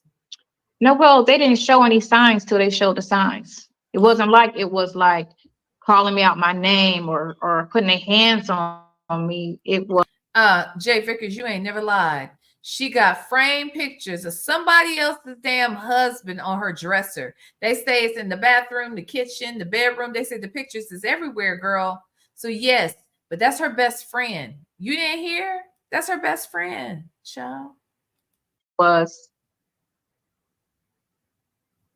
was one incident, then that, you know what I'm saying? And then with the other person who's trying to kill himself in front of me, you know, we were supposed to just hanging out. I don't want anything serious. And I was like, can I say I ain't never, not ever in the history of ever, have I ever sat in front of someone who was threatening to harm themselves. And I'm going to guess, I'm going to go out on a limb. This person that wanted to harm himself, it sounds like he wanted to do it because of Sonya. Now, I could have that wrong, but I feel like that's inferred in this conversation. That these 3 men all tried to harm her or got psycho about her or tried to harm themselves because of her. Like, fine, cool, no problem, no pressure, you know. And then he caught feelings. And then, you know, because I was still on the agreement, which was this ain't going to be serious. Mm-hmm. He came over with that. So it wasn't like it was something I kept seeing to know he's got an issue. You know, sometimes you don't know a person got an issue till you see they got an issue. Mm-hmm. And that's what it was, because they were normal up until that point. But just so you know, the law of attraction doesn't care about the signs as much. It knows what's missing in you and what lessons you need to learn. And you're attracting something that needs to be healed. But we'll talk more about that later on. Some good ones too. All of them aren't bad. Like, I had some good ones. I bet you did. And I stand on that. I stand on that. Sonya, you are attracting who and what you are. It may not always show up exactly like it shows up in your life, but the brokenness is equal to the brokenness of that other person. If you looking at somebody you think is fucked up, every time you get involved with somebody, some fucked up individual, it's because you're fucked up. It is. Now, if it happened once, and then the next time you were back on track, and the next few guys were great, and the guys before it were great, then that's an isolated incident. But if this keeps happening, and you said it happened not once, not twice, but 3 times, the problem is you, madame. You are not whole. You need to fix you. And once you fix you, then you will attract something better, something whole, something healthy. But I got a feeling you don't like healthy and whole, because that to you probably would be boring, because you are drama. Where you go, drama follows. You like, live, love drama. She did. Okay, so with that said, let's talk about how you met Ernesto. And for those of you that are just coming into the chat, hi everybody. If I haven't spoke to you, I'm sure that my Sonya's hairline. Thank you, Sonya's hairline. She just gifted 5 people memberships. Chick-fil-A gal, you got a membership. Pramana woman. It's only right that you too have been given a membership. TG Will, you have a membership. I'm free to be me. You have a membership. And Miss Kimmy, hey girl, you got a membership too. Welcome to Club V. I'm your host, VLenore, and you are now an official V styler. Welcome, babies. Welcome. And thank Sonya's hairline in the chat, please, if you would. Thank her for me and you. Thank you, Sonya's hairline. Yay! Thank you, Sonya's hairline.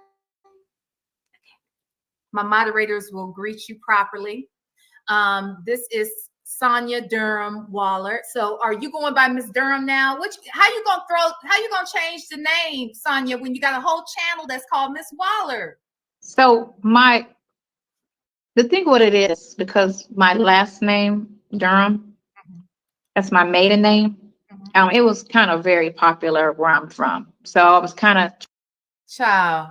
Okay, that was still out for debate. Okay, I don't know, but Shirley, you gifted somebody too. Doggone it! Thank you, Shirley C. Let's see, Kimmy, who you got gifted by Shirley C. Please thank Shirley C in the chat. Thank you so much, Shirley C, and welcome to Club V, Kimmy, who. Yes. Okay, back to business. trying to be like, so Waller was a nobody. No one knows. He wasn't on nobody when you married him. Like, for real? Like, seriously. He wasn't, if he was a nobody, why you marry him? Yeah, she said her maiden name is Durham. Her married name is Waller. Okay? But he's a nobody. But her name is popular. I'll see. I'm gonna have to ask about that one, because I don't know if that's true, but okay. Me by that name, you know. So is that a married? So you were. That's my married name. Okay. Mm-hmm, so you were married. When did you get married? I got married in 2009. Okay. How long were you married? 2014. Okay. 2009 to 2014. She says she was married from 2009 to 2014. I learned later, though.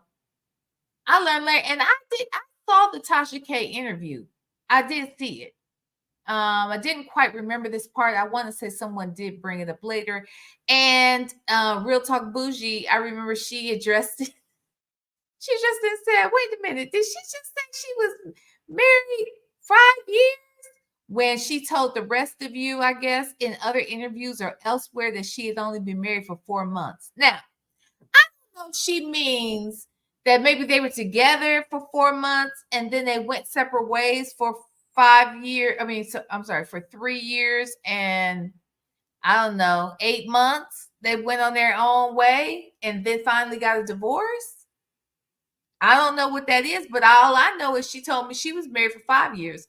But the rest of y'all, she told y'all she was married for 4 months. what we know now. I didn't know that then.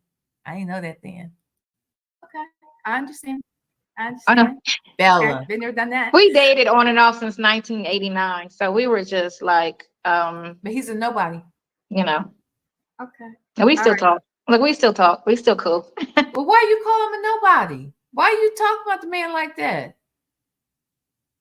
Okay, cool. Okay, so now let me say this. Okay, the other day, y'all know last week, was it last week? Yeah, last week I had my son's father on, right?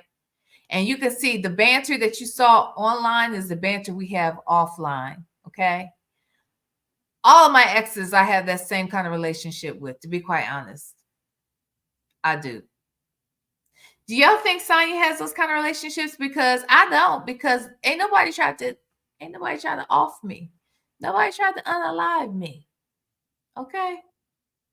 There were times when I thought I might, but I didn't do it and they didn't do it. My God. Let me just make this clear to those in the chat that may not know. I think everybody knows, but just for the hell of it. Ernest Williams, known as Ernesto or Nesto, correct? Nesto. He is the husband to Miss Shirley Strawberry, who is a co-host on the Steve Harvey morning show. And so tell us how it is that you became acquainted with Nesto. I met him in Buckhead, looking at property. And we just started, talking about stuff. I don't know how we came about that. Oh, I do. I remember now. He took a call in front of me, and the guy was talking to him about an RV. And then I was just listening. And then when he got off the phone, I was like, oh my God, you like RVs? And he looked at me like, yeah. And I was like, I started talking about RVs, and he was looking at me like I was crazy. Like, how do you even know? And I'm like, man, I've been following, studying and trying to figure out what do I want to do with, as far as tiny houses, RVs, all of that, container homes, because that's. Here's the other thing. Okay, 9 p.m. Grown Woman Vibes, cool. So yeah, so I'll try to be done. What we don't finish, we can continue tomorrow. Okay, so we'll go as long as we can go, and then we'll go over to Grown Woman Vibes. Okay. What was I about to say? Who did I just highlight real quick here? Lies, you met him at the gas station. Now, at the time that I'm interviewing her, I didn't know anything about some gas station story. Okay. That ain't what she told me. See, she had told me this story the day before, so that's why I'm kind of helping her through the story real quick. I didn't know anything about damn gas station. This woman is a mess. So listen. Where I was trying to go, like I was trying to figure out, what's my retirement or whatever. And so it just kicked off from there, and then we just started vibing off of that. Okay. And just so we're clear, you said your retirement. Tell us a little bit about your professional history. Like what's your business? You said you went to Florida to open a business, and I know you were obviously looking to open another business when you met Nesto. What is your background in? Right. So my background is construction. My dad owned a construction company for a lot of years. Hold on. Sonya's life. Thank you. You just gifted people. Sonya's life. Thank you. Sonya's life just gifted 5 more members. My goodness grief. Black Spice, Mr. Lee, it's TX SheX. I don't know how to say that. TX. I don't know what to say. Texas. I don't know what that is. Okay, you have a membership. Thank you. Dylanette and Trish G all have memberships. Welcome to Club Fee. Yay. Welcome. Thank you, Sonya's life. That's nice. Thank you so much for gifting those people. 40, what am I? 50 years he did construction. So I was raised doing construction. Then I went to school after I had my daughter, paralegal. In my 20s, I kind of doing it's kind of weird what I was doing. What was I doing first? I'm trying to think how this went after went to school. So I went to school, Mm-hmm. then I started.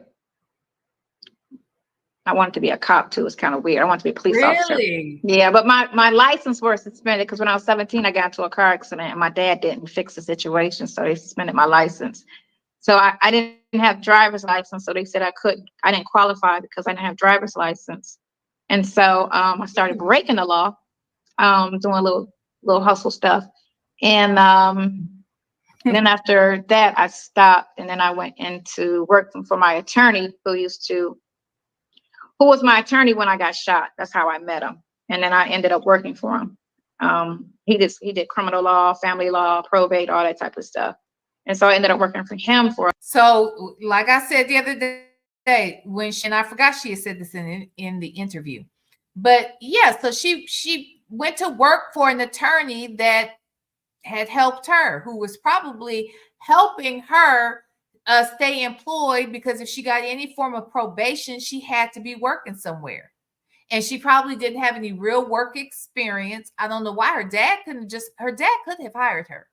Typically, even on with being on probation, your dad can, I mean, you could work for the family business if you can prove that you have steady income coming in from that family business. But otherwise, if you couldn't, then the attorney sounds like he's trying to help you. And so he hired you to work. But I can't, anyhow. for a lot of years. That doesn't make, and then I ended up going say that to say that doesn't make you a paralegal though, but go ahead.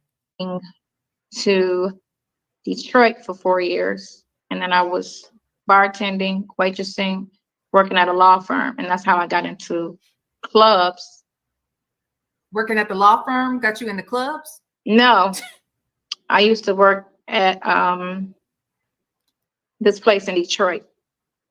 Neither one of my parents drank, smoke, or did anything. So I didn't know anything about liquor. So as a side hustle, because I was never getting child support for my kid, at this point I had two, I started waitressing at this place in Detroit. And then in waitressing, went to bartending. And then I moved back to Cleveland, started flipping houses. The market crashed in 2008. Then I moved to Miami. When I moved to Miami, I was trying to go back into the law firms, but I didn't speak Spanish. So I ended up working. One of my friends hooked me up with Pops, who is Trick's father, Trick Daddy's dad. And so he was running a club called Diamonds Cabaret, which was an urban club and was upscale urban. And I started working there as a door girl. And I worked for the door. I wanted to be a bartender. So let me get this straight. You worked in a law firm, but it sounds like you didn't work there long. You left a law firm and went to work at a club in Detroit. And when you worked at the club, you started off, oh Lord, KS, you done gifted somebody too? KS, thank you for the gifted membership.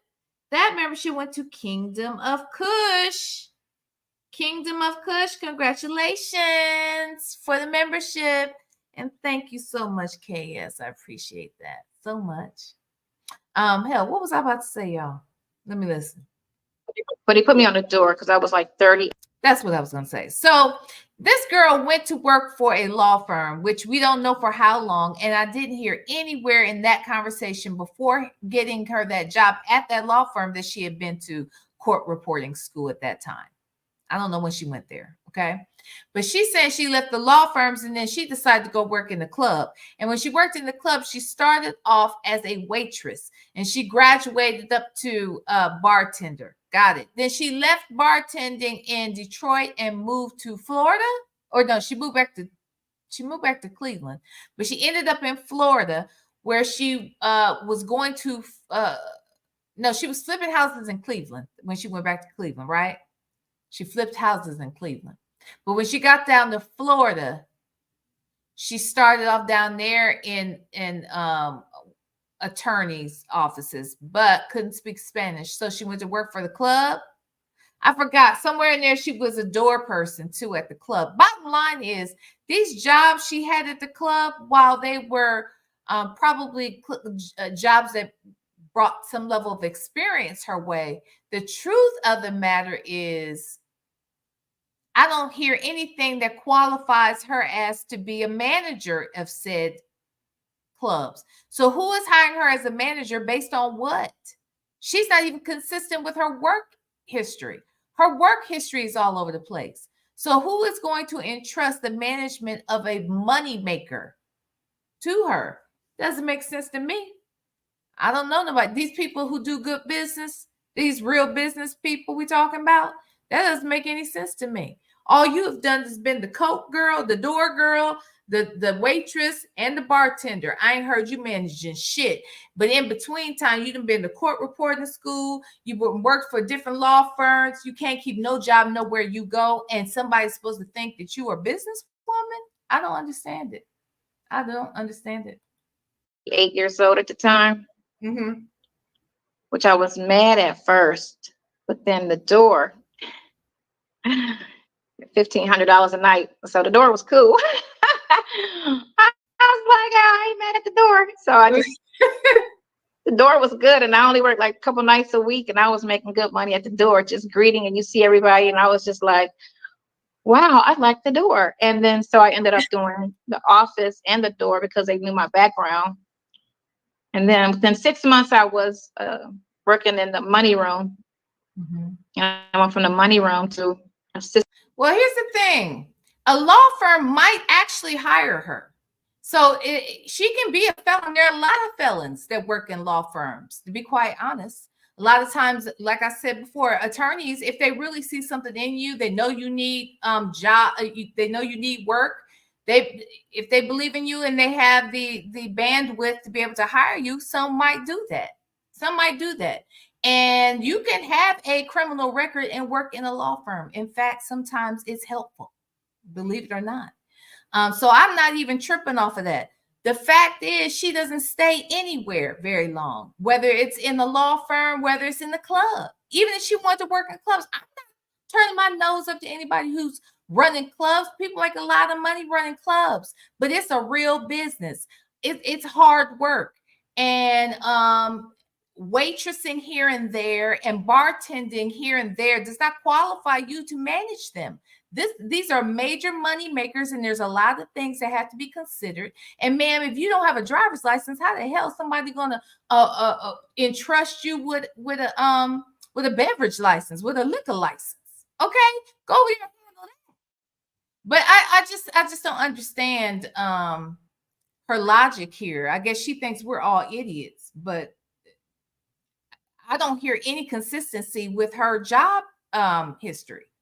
No consistency whatsoever.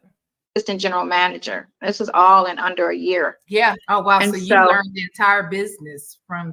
Yeah. So I learned a lot. I learned a lot from him. So all within a year, she went from, working different aspects in the club and then finally worked her way up to become an assistant general manager. How long did she keep that job, though? I'm wondering. But let's listen. This was a struggle. Okay. So at the same time, he left and opened up the original King of Diamonds in Miami. And so then I went and started working for other owners after that. Okay. And I did property management as well as, overseeing strip clubs. I worked under the owners, over the manager. Doing what? How many clubs? What is your job? What gave you those? What credentials did you come with that got you those positions? I've heard nothing. I've heard absolutely nothing. Do you understand that in order to be an assistant general manager at a lot of places, especially at real money makers, they want you to have been assistant general manager somewhere else before you came over here? It's not to say someone can't give you an opportunity, but my question is, you haven't explained to me what your value is in these businesses. Why would someone bring you in to work under the owners and over the managers? To do what? Why? Who are you? Why? What are you doing? Like, long, Sonya? Honestly, how long? Years. Okay. Now let's go back a second, because two things I have a question about. One, you mentioned that you went to work for the attorney that was your attorney when you were shot. Why did you need an attorney when you were shot? Victims of crime. So, you know, Victims you have an attorney that's assigned to or yeah, so they'll give you it's money that the state will pay you for being a victim of a crime. And what they did was they just paid my bills for me. Okay. And then the other thing you mentioned was that you went to school to become a paralegal. So did you're an actual licensed paralegal? Yeah, I went to school. Well, school's not open no more, I found out, but yeah, I went to Academy of Court Reporting in Cleveland, Ohio. Okay. This was in the 80s and the 90s, so it was like I want to come back to that. So I asked her a very direct question, but I'm not sure she gave me a direct answer. Assistant general manager. This was all in under a year. Oh, wow. And So you learned the entire business from. Yeah, so I learned a lot. I learned a lot from him. This was a strip club. Okay. So and at the same time, he left and opened up the original King of Diamonds in Miami. And so then I went and started working for other owners after that. Okay. And I did property management as well as, you know. What qualified her to do property management? And she did property management for whom? These same folks? These same club owners? I'm confused. What properties was she managing? Who is handing all this responsibility in the hands of someone with no experience? Who? Because she's naming many people. She's naming many people. Different club owners gave her all this damn leeway, all this damn power and money and job opportunities. It's very weird. Her dad what? Her dad did construction, but she didn't really work for her dad, really. She said she got a construction background, but she ain't told us what she did in construction. What'd she do? I don't think she worked for her dad very long. And if so, why couldn't she work for her dad when she got in trouble? Why she had to work at the law firm? See, I don't know. Her dad had houses. Okay. But what about, so those are the houses that were left to her? Is that the case? So maybe that's what she's talking about? I don't know. I don't know if she managed much of anything, to be quite honest. Overseeing strip clubs. I worked under the owners over the managers. Okay. Now let's go back a second, because two things I have a question about. One, you mentioned that you went to work for the attorney that was your attorney when you were shot. Why did you need an attorney when you were shot? Victims of crime. So, you know, you have an attorney that's assigned to or yeah, so they'll give you it's money that the state will pay you for being a victim of a crime. And what they did was they just paid my bills for me. Okay. And then the other thing you mentioned was that you went to school to become a paralegal. So you're an actual licensed? So my question is, you went to school for becoming a paralegal. Does that mean you're an actual licensed, I think I said working paralegal? Maybe I said certified or something. Let me go back just a hair. Yeah, so I learned a lot. I learned a lot from him. This was a strip club. Okay. So and at the same time, he left and opened up the original King of Diamonds in Miami. And so then I went and started working for other owners after that. Okay. And I did property management as well as, you know, overseeing strip clubs. I worked under the owners over the managers. Okay. Now let's go back a second, because two things I have a question about. One, you mentioned that you went to work for the attorney that was your attorney when you were shot. Why did you need an attorney when you were shot? Victims of crime. So, you know, you have an attorney that's assigned to or yeah, so they'll give you it's money that the state will pay you for being a victim of a crime. And what they did was they just paid my bills for me. Okay. And then the other thing you mentioned was that you went to school to become a paralegal. So you're an actual licensed paralegal? Yeah, I went to school. Well, school's not open no more, I found out. But yeah, I went to Academy of Court Reporting in Cleveland, Ohio. Okay. This was in the 80s and the 90s, so it was like way long time ago. Are you licensed? All right. But you didn't want to continue that work? I like it. I kind of, I was recently doing it as a fallback, but when I got into the club business, the money is like, Well, yeah. the money's like this. The problem is clubs don't always stay open very long, and people have to bounce around, and it's not always predictable what you're going to earn. It's a volatile industry. But if you work as a paralegal, I believe that you can earn the type of lifestyle consistently that you would want. And you wouldn't have to be looking over your shoulders. You don't have to worry about typically people coming in and doing crazy stuff, fights breaking out, bottles being thrown, people getting pow-powed, all that kind of stuff that's dangerous. All the things that, all the elements that you were around when you were pow-powed. I mean, you were living a weird, a very volatile lifestyle, weren't you? So why would you want to continue? That's why I say this girl likes drama. She wants to be where the drama is, no matter how old she is, which is why she always dates younger guys too, because older men tend to be a little more settled. Okay, not this fool she dealing with in jail. I'm talking about most older men tend to be more settled, gotten past all that bullshit. She wants to deal with the bullshit. Bring the bullshit. Is she? Okay. Well, hold on, y'all. Well, they saying Nyla is live now, y'all. And I did say to tell me when she goes live. Let me just double check something real quick.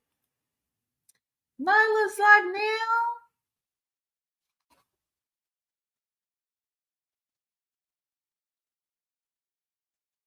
now. Wait a minute. Let me just say this. Since Isn't Common says, hold on. The Academy of Court Reporting was not accredited. They went out of business after the Department of Education shut them down. Shut up. Shit. Oh, God. Hold on one second. Sorry, 9 p.m. Okay, I was going to say, I thought it was 9 p.m. I was like, why would she go 30 minutes early? Okay. So we got 30 more minutes. Good. I'm glad I didn't lose my place on here. Woo. So she said that the place had shut down, child, but okay. All right. So let's go back to this line, Heifer. All right. Okay, here we go. What you make in a month, you making a week at a club. So the money's different. And then working in a club, like when I had worked briefly last year for the attorney, and it was just him and I, it was crazy boring. I was just like, because I was 15 years working in the club business. I was just like, can I do this? This is so slow. This is so, oh my God, this is boring. So boring. And then I just had to be like, yeah, maybe I just need a vacation, a work vacation, and kind of took it like that. But it was slow. Sonya, do you attract drama? You think that there's some people that like a little bit of, they call that excitement. I call it drama. You think you like a little drama? Because you had 3 men that brought drama. And now you in some drama now. So I'm just asking. This is the biggest drama. And him and I both be like, how did this even spin to this situation? But I don't like drama. I'm very low key. I don't hang around a lot of people. I don't like drama. I try to be very, quiet. The person that's the quiet one in the room that you didn't even know was there. Okay. I'm not the rah-rah. Okay. I got a sister I got a rah-rah sister. Hold on. Jocelyn, what'd you say? Nesto asked her the same question. He did. Even that fool could pick up on it. She does like chaos. She's attracted to it. She brings it. But I'm not the rah-rah sister. I'm the quiet one. You cannot be a side chick and not like drama. You can't be a side chick and say you keep to yourself and you don't mean no harm. You can't be a side chick and say that I stay away. I stay to myself. I only stay around certain people. I hate drama. No, you love it. To be a side chick is to be drama. To be one is to be drama. Period. Period. That doesn't mean that you don't like drama. Mhm. I don't like drama. Okay, all right. I'll trust you. I really don't. I don't. So Not unless it's on a movie. I mean, Okay. again, like I said, the way we met, it was kind of weird, and it wasn't like I knew he was attached to somebody. You know what I'm saying? Because I know a lot of people that's famous, and so it wasn't like I kind of like hang in that space. Wait a minute. Money Calling said people that stay to themselves ain't getting shot or damn near killed. Ain't that the truth? You ain't staying to yourself enough. In fact, if you stay to yourself, you might save some lives. Good God Almighty. What's going on? Love Joy. Love Joy. You just blessed somebody with a membership. My goodness gracious. Love Joy. Thank you. Oh, no. I'm sorry. It's your membership. I'm sorry. That's great. But thank you for being a member for 1 month. The lies shake my head. Yes, the lies. Ooh, a mess. Thank you for being a member, Love Joy. No, when I worked in the strip club business, I met some of everybody because this was before they had the NFL and the NBA strike. Remember back in 2008, they had that big strike. So we used to get huge parties. It was every rapper, every R&B artist. It was all kind of ball players. It was just everybody went to Diamond's Cabaret in Miami. Mm-hmm. It was a very, very, very it was a very nice club. A very nice club. And that was kind of, I was in Detroit. So Detroit is kind of fun. Because Cleveland's kind of slow. I have not kicked it in Detroit. You said Cleveland is slow? Is that Cleveland's what you said? slow. Yeah. If you compare that to all these other places, Cleveland is slow. Well, yeah, I could see that. Cleveland is slow. Hey, But slow. slow. Yeah, Okay, slow. let's get back to Ernesto. So you met Nesto when you were going to look at a property that you wanted to rent. Is that correct? There was a property, it's a nail salon now, but it used to be like a workout spot, but it had a Felice sign in the window. And we met. When we just started talking. We talked the first day, I think we talked I think for 3 hours. Well, hold on. You went to actually go start a business. This man that you so I had a guy that I met on a dating site because I was on a dating site, and so the date turned into a business meeting. And then we ended up saying we're gonna partner up and just open up something in Atlanta because he did big real estate in New York. He was from New York. So you know what's also, it seems interesting, and this happens, it seems like it happens to her all the time. She meets someone, she goes to dinner or has drinks with someone, and the next thing you know, they're partnering.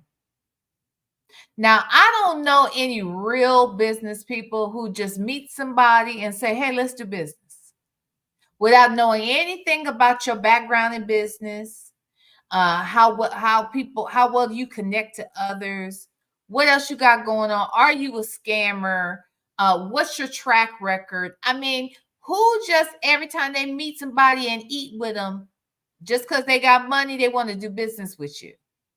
It doesn't work like that. But anywho.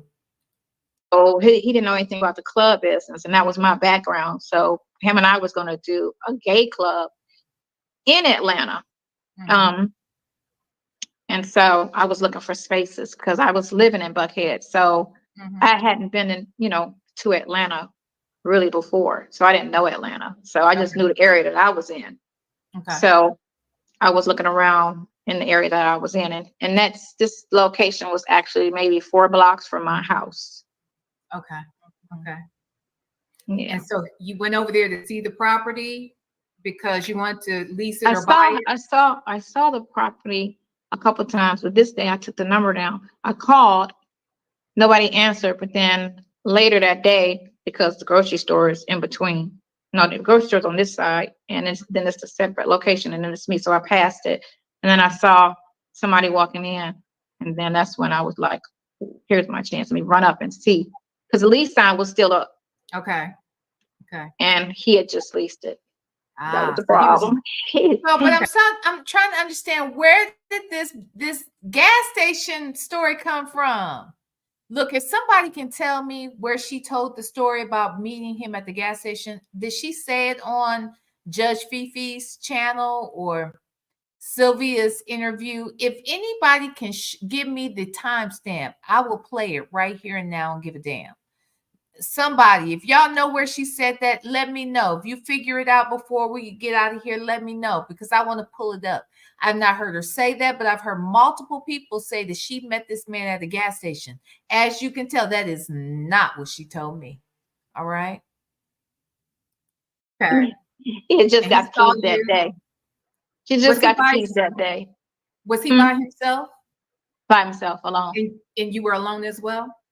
My granddaughter was in the car with me. Okay. So you get there, you find out the property that you're interested in is already leased by this guy. How did that turn? So, and let's go back. You said your date turned into a business meeting, and now a business meeting has turned into a relationship? A date.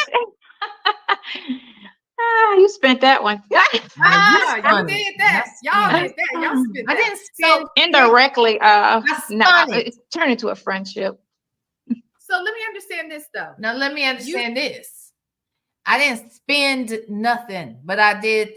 I did spend it, but in past tense, it's spun, not spend. Okay, girl, and you went to court reporting. Maybe that's why you're out of work. You didn't understand proper grammar when they were speaking it, so therefore it probably came out crazy on the reports. Look, ma'am, stop with the lies. We're not going for it. Just thought I'd tell you. You meet him. You all are exchanging information, and you talk for 3 hours. Mm-hmm. Did he ever say, "I'm married"? By the way, I'm married. No, because the conversation never went there.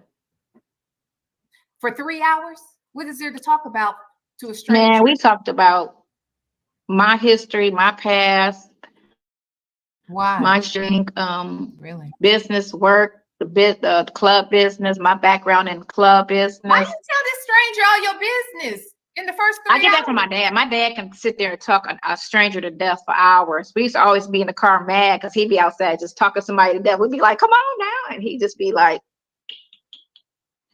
so yeah.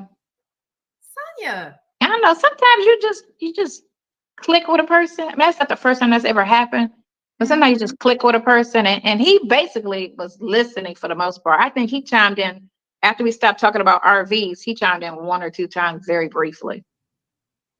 But mainly he was just like, okay, for real, he's listening to you. You know what they say. I teach a communications class. Mm-hmm. What they say is the person in control of the conversation is the one that's doing the least amount of talking. He was listening. He was learning you during those 3 hours. What you think? He knew exactly who she was when he got done talking to her. He knew that she's impressionable, that she's caught up in certain things. Like he could tell that she probably is enamored with things that are labels or that look like money, but that she probably didn't have any money. When he heard that she'd been shot, he knew that probably somewhat put her in a more vulnerable situation than most women, that she's probably still dealing with that mentally. Don't think that because this nigga can't articulate that he's not smart enough to put some of this shit together so that he can pick his next mark. This man is all about manipulating folks, right? He's talented at manipulating people and getting what he wants, even though he has no education, even though he can't even put a sentence together that's grammatically correct, even though he can't read. He can still read people. And he read your ass. And that's why you still dangling as we speak. Yeah, he had to, because I was talking and he was listening. So he had to be learning. Would you learn? Did you? Okay, well, tell me this. What about, or what? No, let me go back. I gotta assume that if I'm talking to a man I don't know from Adam, and he has 3 hours to spend talking to me on the phone after we just met. No, this was in person. See, I was so confused by that. I'm like, wait a minute, you saw him, you met him. I'm thinking they exchanged information and she talked to the man on the phone for 3 hours. No. But see, she also told me her granddaughter was with her, as you'll see in a minute. Her granddaughter was with her, and she did not talk to him on the phone. They were in person. So now the granddaughter has got, you've made arrangements. Well, listen, just listen. Y'all sat and talked for 3 hours. You and the grandbaby too? Poor baby. No. She got dropped off. And see, I'm thinking the grandbaby is a little baby. So the grandbaby is a teenager, correct? I think I'm right. Isn't she a teenager or a preteen or something like that?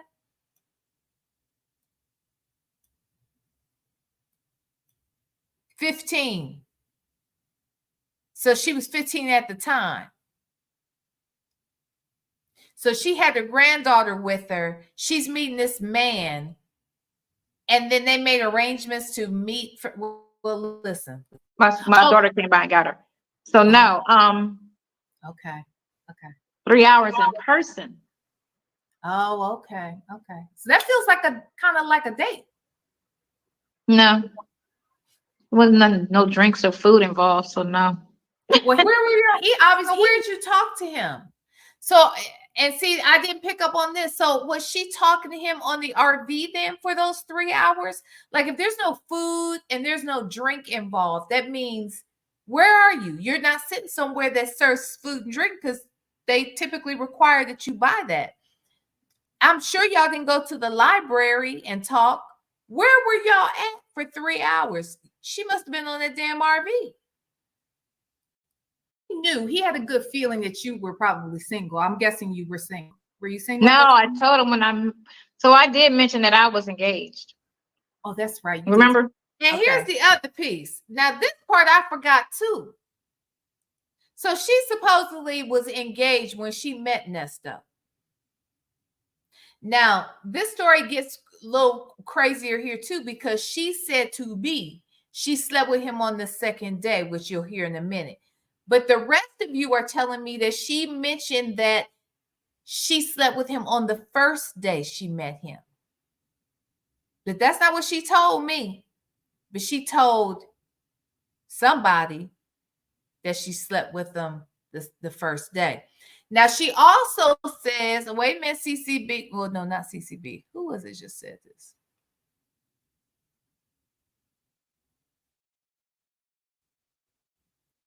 Somebody said something about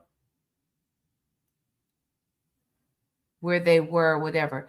Also, where this transpired when she slept with him, she told me it was in her apartment because she had an apartment at the time in Buckhead.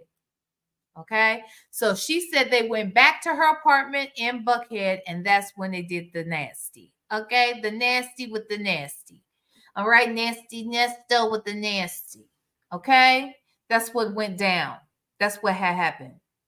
Now, the thing about that is, I asked her, did you ask him if he was married? And she said, no, that never came up. She said, wasn't that kind of conversation? We say, that sounds like a date. No, it wasn't no date because no food or drink is involved. I got news for you. Believe it or not, you can't have a date without food or drinks.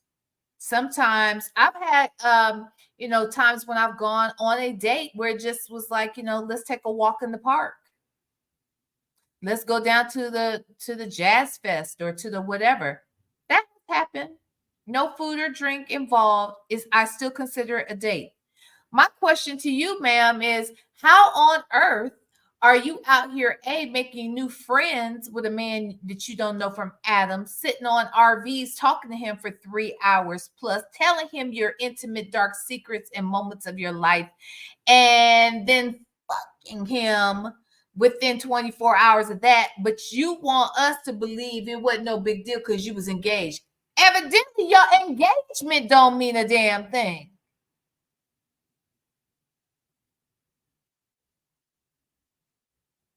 You don't value your engagement.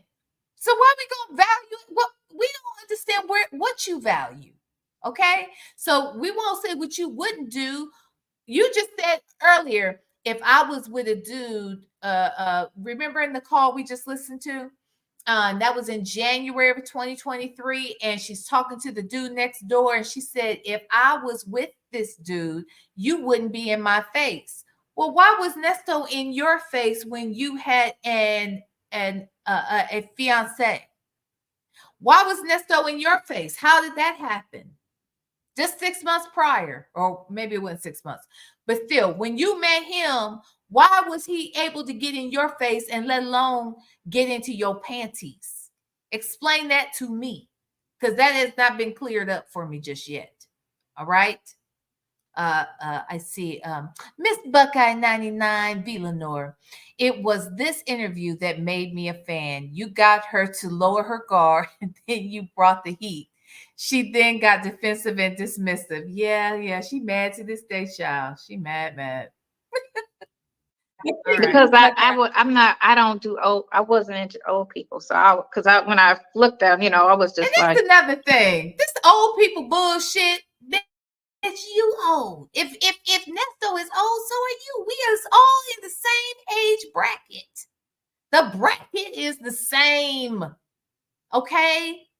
He is not that. He's 3 years older than you, lady. Okay?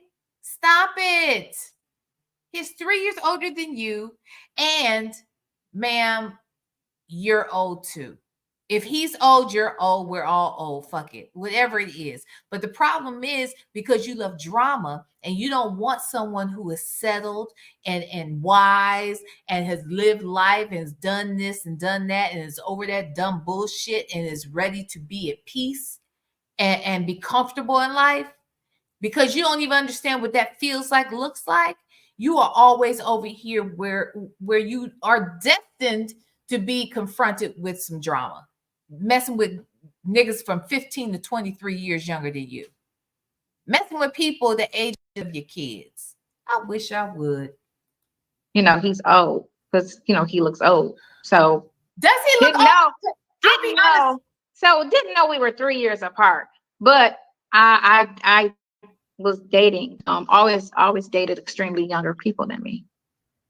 Because I'll be honest, when I look at him, I don't think, oh, that's an old man. Now, when he starts talking, he reminds me of my family in Georgia. He reminds me of my uncle. I used to always say that. My Shirley C says she hadn't slept with MM. Who's MM? She never asked the BF. Wait, what now? Shirley C, what? With MM. Who is MM? She never slept with MM. She never asked. Shelley, write it out in the chat again. Let me see if I can catch it. My great grandmother's son. So my great uncle. He's reminding me of my great. I'm sorry. She never slept with a married man. Yes, she did tell me that in this interview. Yes, you're very right. She mentioned that to me because it came up and she was like, no, I don't do that, whatever. Come to find out, all these other people are telling me shit. Oh, Mushmouth. That's another one too. Okay, let's listen. The uncle. Yeah, he's got that old vibe to me, but he doesn't look particularly old to me. You know what I'm saying? I say his voice sounds older than he looks, but his conversation is young. That's how I feel like it is. Because he's done. His conversation is young. Immature. Young is a sense of young is not in his 50s. He don't sound like he's in his 50s. But what I'm asking is, when you say the way he talks is young, do you mean like he's kind of, do you think he might be a little immature? No, it's not that. Not that, like how I can sound young. Like I like how I talk. Like I don't feel like I sound like somebody's grandma. What does that mean? When I talk to people, what does that mean? You are somebody's fucking grandma, and you said the baby is 14, 15 years old. You are motherfucking grandma, and if you sound like one, what's wrong with it? Because you are one. That'd be like someone saying you sound like a mama. Well, nigga, I am a mama. Okay, I am what I am. You sound like somebody over 50. Well, that's because I'm over 50. What the fuck? Is that the insult? Praise God, I made it to over 50. Praise God, I made it to this year. And I pray to God I make it to next year. Okay? The alternative is the problem, not the getting older part, you dummies. The alternative means you die young, you idiots. Like, what the fuck are we talking about right now? At the end of the day, ma'am, you are immature as hell. And the fact that you're caught up on the things you're caught up on, talking about you don't sound like somebody's grandma. What does that sound like? Well, and when I talk to people and I'm, chit-chatting it up, and I'll, say my daughter's 36, and they'll be looking at me like, your daughter's 36. Yeah. So, but I know I don't sound too young, but I don't think I sometimes or all the time sound like I'm in my 50s unless I'm lecturing, in which I lecture my kids. So hold on one second. Her daughter, do we have a problem? Her daughter was handling somebody in the damn chat. Okay, never mind. Okay, never mind. Okay. I thought I needed to address them. All right. I'm so sorry. Okay, hold on. Hi, Pamela, the wire designer. Thank you for being a member for the last month. She sounds like someone's drunk. What did you say? Someone's, she sounds like someone's drunk auntie. Shut up. Shut up. Something. But she said she don't drink. But then the other day she was talking about she had liquor. This girl lies so much. Oh, with that said, okay, girl. So when did you find out? Before you found out that he was married, let me not even go there just yet. When did you know that you were attracted to him? At the end of the 3 hours of talking to him. Which is probably when she did actually sleep with him. So I know many of you are the ones who told me that she said that she slept with him the day she met him. Okay. So if she slept with him the day she met him, it makes sense because on the day she met him, she says they spoke for 3 hours. And so it makes sense too that at the end of the 3 hours is when she knew she was attracted to him. But here's my thing. I wish a motherfucker would. I meet you today. You ain't did as much as buy me a fucking coffee or a drink or a meal. You ain't took me out on no formal date. And I'm stripping in a fucking RV or in my apartment. First of all, you are not coming back to my damn apartment. I don't know you, nigga. Why in the hell would you let this motherfucker back in your house? It doesn't even make sense. You met him on the fucking street, literally. So you say. And so you want to let him come back to your house for what and for why? Makes no sense. Okay. And what was it about? Kind of attracted to him. Yeah. Trying to remember. Kind of, not all the way in. Yeah. Because I just broken up with my ex May in July. This was because she's a whore. Sonia's airline. The end of October. But I just had a birthday in September, and then my ex took me out for my birthday, and we went and did dinner and gifts and all types of nice stuff. So we were kind of still on the phone, Because you said you had a fiance, but now you're saying that y'all had broken up and y'all were just being nice, playing nice because, why? Because it was your birthday? Wasn't like a breakup, I don't talk to you no more type of scenario. You get me? Yeah. So it was, so I was kind of still, occupied. Knew I wasn't getting back with him because we're 23 years apart. So I knew I wasn't getting back with him. What? But that's why I said I wasn't dating people my age. But wait a minute, he's 23 years apart from you. You aren't planning to get back with him, and you know that you don't want to get back with him because he's 23 years younger than you. But you sat up here and made an argument for why it's okay for you to date somebody 23 years younger than you. There's no big deal that you helped raise the boy, pretty much. I mean, that's my words, not yours. But that their mothers thanked you for being in their lives because now their sons are more responsible because they dated someone the age of their mama, pretty much, Right. The question, I see there was a question in the chat from Just Me. V, what did you and Sonya talk about offline before the interview? Did she give you some different tea? No, she really didn't give me different tea, which was one of the reasons why I hate having those kind of conversations with people. I don't want to talk to you for a long time before I'm giving a damn interview. I'll tell you the things I want to question you about, but I don't tell you the direct questions. I will ask you a lot of times if there's anything we can't talk about, depending upon who it is. If it's a celebrity guest, I always ask them, is there anything you don't want me to bring up, anything you don't want to talk about? Okay. In fact, I haven't had one guest yet that said, no, you can't talk about this. Not one, not a single one. And I don't know that I asked Sonya that because I didn't want to give her any ideas. Pretty much I didn't want to give her any ideas, because if I said something like, is there anything you don't want to talk about? That gave her an opportunity to say, yeah, don't ask me about this. No, I want to ask, and then ask for forgiveness later. Because you're different. You are not a celebrity, ma'am. You are in the midst of a very complicated case that involves several women that have been emotionally and physically and mentally abused by this man, and financially abused by this man, and you were standing with him. So I didn't want to give her that kind of leeway. I want to get all the tea I can get. So no, she didn't tell me anything different. Not anything extra. Anything extra she did tell me, I've mentioned it, or if it comes up, I'll mention it, but I can't think of anything.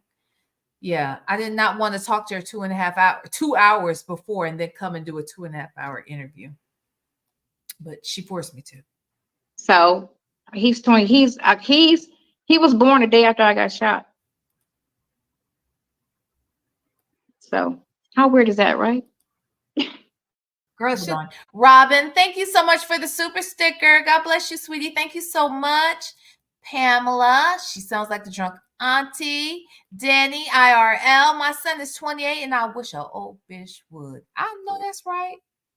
Hell, I wish a not so old bitch would. Okay, I need them to be age appropriate, talking to my damn child. Okay, or me and you gonna talk. We're gonna have some problems because I want to know what kind of predator ass bitch are you.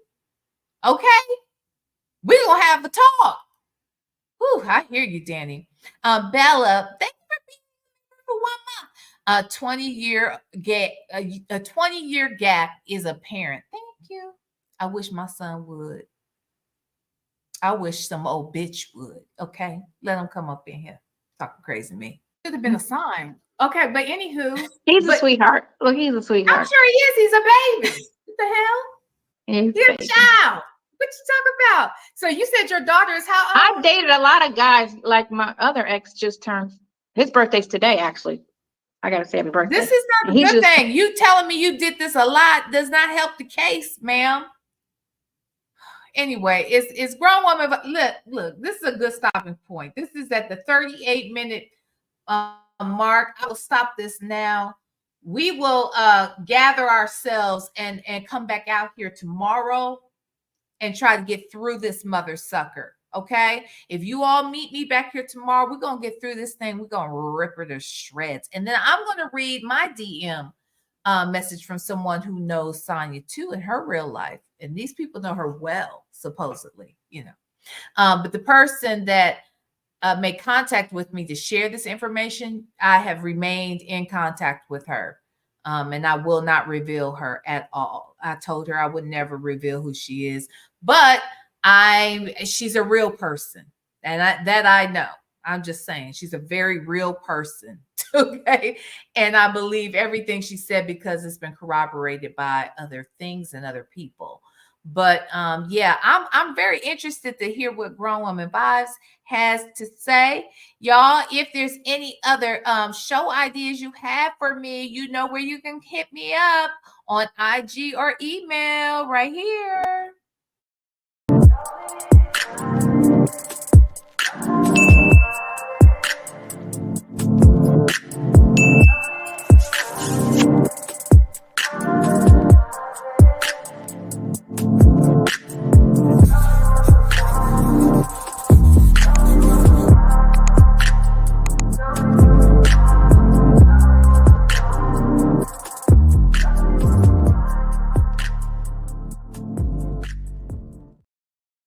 Okay, so you see my facial expression. We know exactly where we ended off. Right here with me looking at her crazy as hell. She over here talking about, well, I did it. I don't give a damn. I don't want to hear shit about it. You see my facial expression. This is where you will see my face on tomorrow when we come back. Do you hear me? Okay. With that said, I hope that you all have hit that damn like button before you came in here. But if you didn't, I hope you hit that damn like button while you were here. And if you didn't do those two motherfucking things, you better hit that motherfucking like on the way out. Do you hear me? I mean it. I'm not playing with you. I'm not playing with you. You got it? All right. Now look, I have enjoyed my 2 hours and 41 minutes out here with you all, but we are not done. We will be back. We will finish this shit, and we are going to look at this woman with a microscope. You hear me? So bring one tomorrow, okay? With that said, I enjoy each and every one of you. And maybe tomorrow I will literally have myself back together for real, okay? I'm going to try just for y'all, okay? In the meantime, in between time, be good to somebody else and be good to yourself. And smooches.